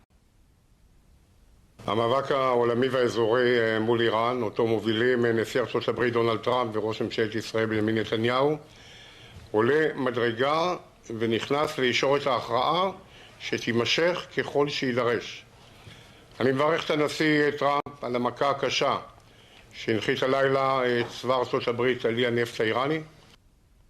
On the other side, Hezbollah chief Naim Qasim said the group is prepared for a long confrontation with Israel amid escalating tensions. He said Hezbollah is ready for a battle and warned that Israel could face unexpected developments on the battlefield. لقد أعددنا أنفسنا لمواجهة طويلة وإن شاء الله سيفاجئون في الميدان. تهديدات العدو لا تخيفنا. UN Secretary General Antonio Guterres urges the international community to step up support for Lebanon as Israel keeps up strikes on the country. Speaking in Beirut, Guterres says the international community needs to empower the Lebanese state and support the Lebanese armed forces to secure the capabilities and resources they need.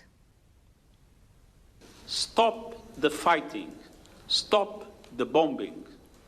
There is no military solution, only diplomacy, dialogue, and full implementation of the UN Charter and Security Council resolutions.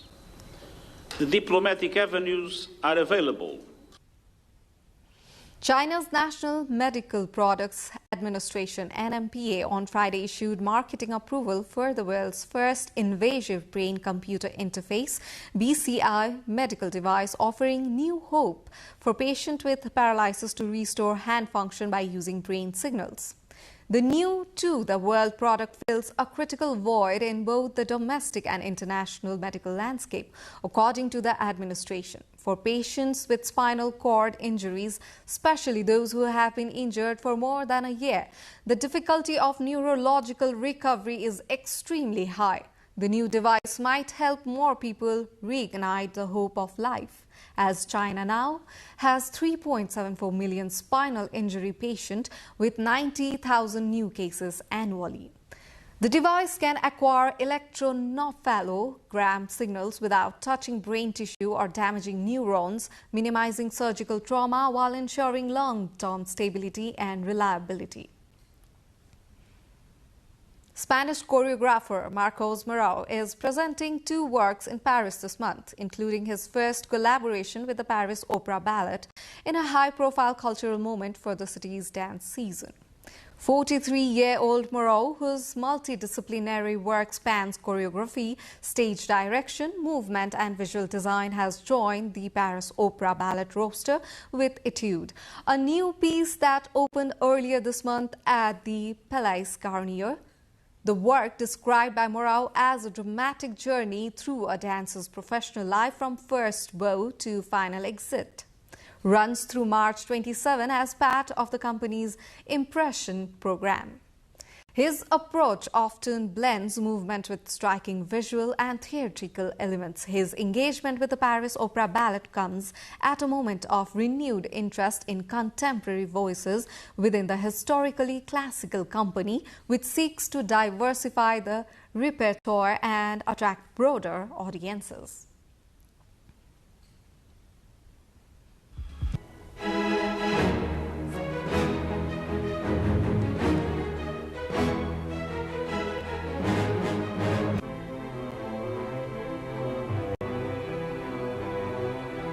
In Gdańsk, Poland, a new generation of designers is modernizing ancient amber using aerospace, grand technology and virtual reality.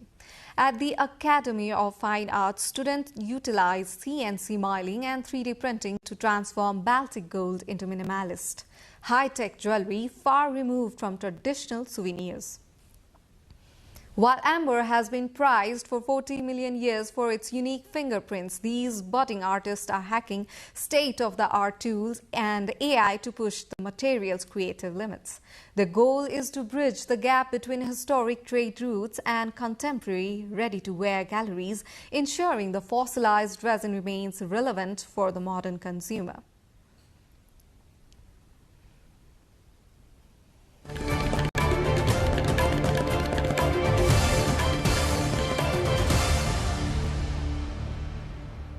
Let's take a short breather here. We shall be back with business updates.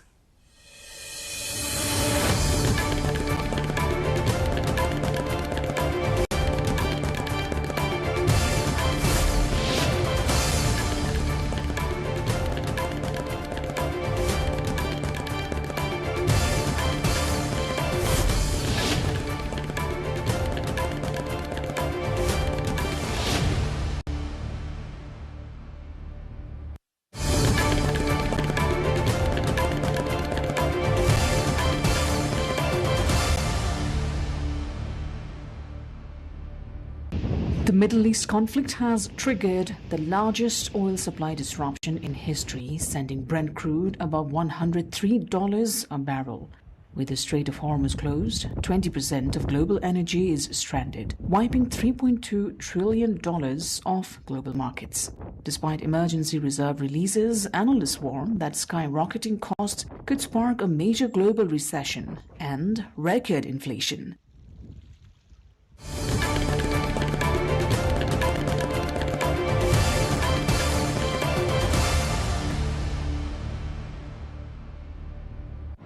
Fuel prices are rising across the U.S. as markets react to the escalating conflict with Iran and fears of disruption to oil shipments through the Strait of Hormuz. So last time I filled up, gas prices were well below $3 a gallon, and now it's over $4. So I definitely, you notice that, or you feel it a little bit at the pump, $50 to fill up the tank. So definitely concerned that it'll keep going up.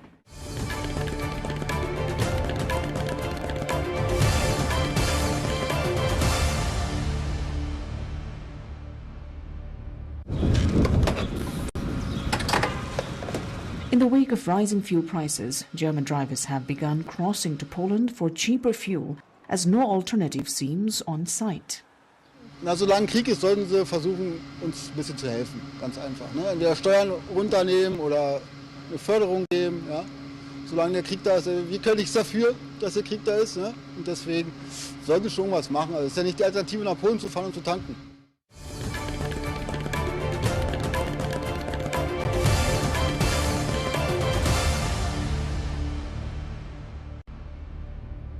Vietnam's Ministry of Industry and Trade is accelerating the rollout of E10 biofuel, encouraging qualified companies to begin distributions as early as May 1st. While the official transition period is set for May, several enterprises are pushing for a wide-scale launch by late March or early April to get ahead of the original schedule. At present, nearly half of the country's major petroleum traders have established blending facilities. 3 firms have already secured production licenses, while others are in the final permitting stages to ensure a steady domestic supply and a smooth transition for the fuel market.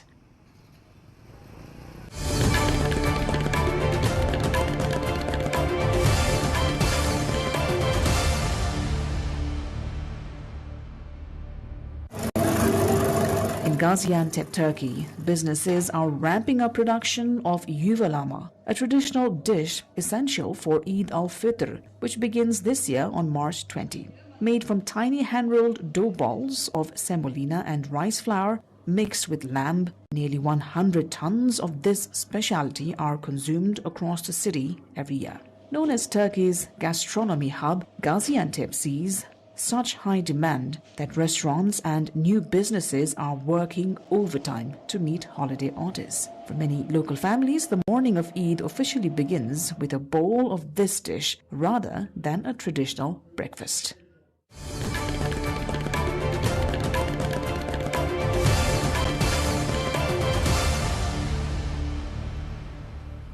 Now the sports update. Nepal's Sadobatu Youth Club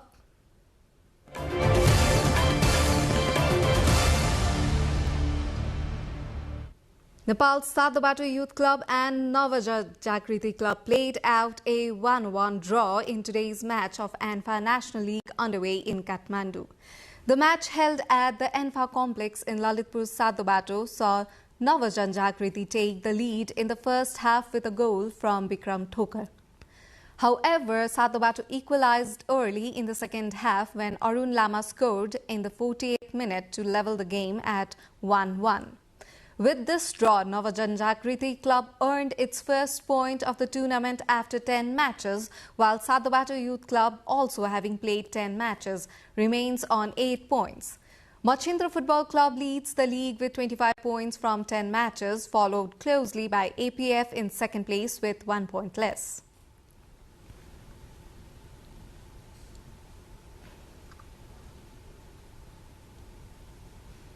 Arina Sabalenka and Elena Rybakina are set for a high-stakes rematch in the Indian Wells final tomorrow. This marks their third championship meeting in the 4 months, with world number 3 Rybakina holding a strong record in recent finals against the top-ranked Sabalenka. Both players cruised through their semi-finals in straight sets to set up the top-tier showdown. Off the court, Sabalenka weighed it on the controversial hindrance call involving Jack Draper and Daniil Medvedev. She criticized the current video view process, arguing that players should be required to stop play immediately if they are distracted, rather than waiting to see the outcome of the point. Sabalenka heads into Sunday's final aiming for her first Indian Wells title after several previous runner-up finishes.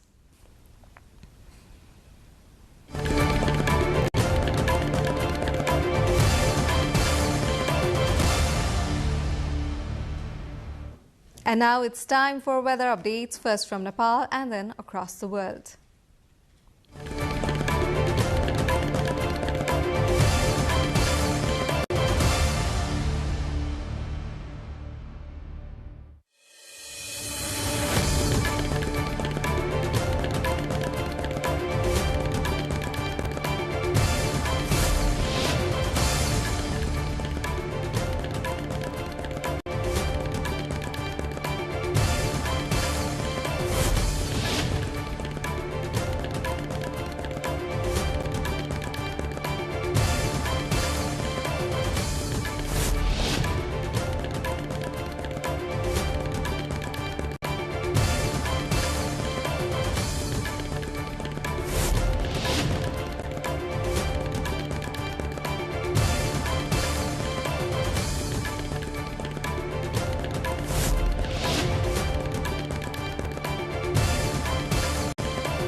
This brings us to the end of this news bulletin, but before we say goodbye, a reminder of headlines.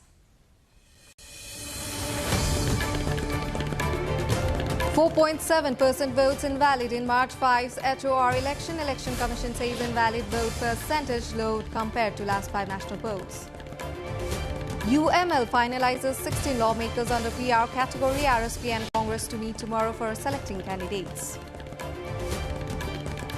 Nepal's pharmaceutical industry pushes towards self-reliance, producing half of domestic medicines. High import costs and future patent regulation seen as hurdles.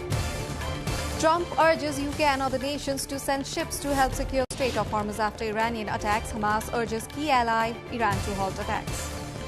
North Korea fires over 10 ballistic missiles into sea. Tensions rise amid US-South Korea drills and Trump's push for dialogue. And Santoshi Shrestha wins half marathon at Pink Marathon 2026 event organized to promote women empowerment and breast cancer awareness.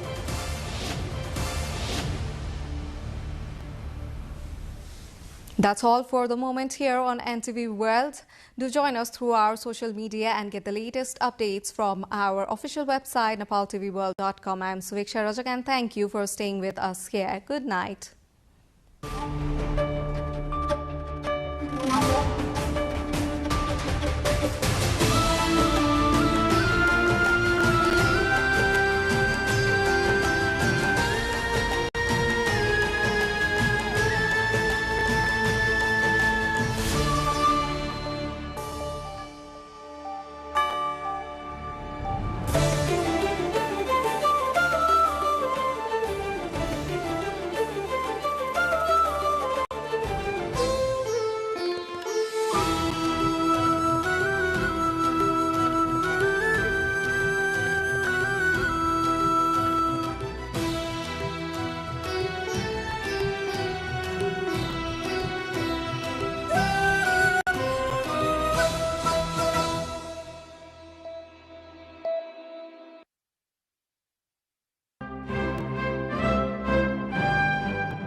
Sehr geehrte Damen und Herren, es ist den Wiener Philharmonikern gemeinsam mit unserem Maestro Yannick Nézet-Séguin eine Herzensangelegenheit, die nächste Komposition von Lili Boulanger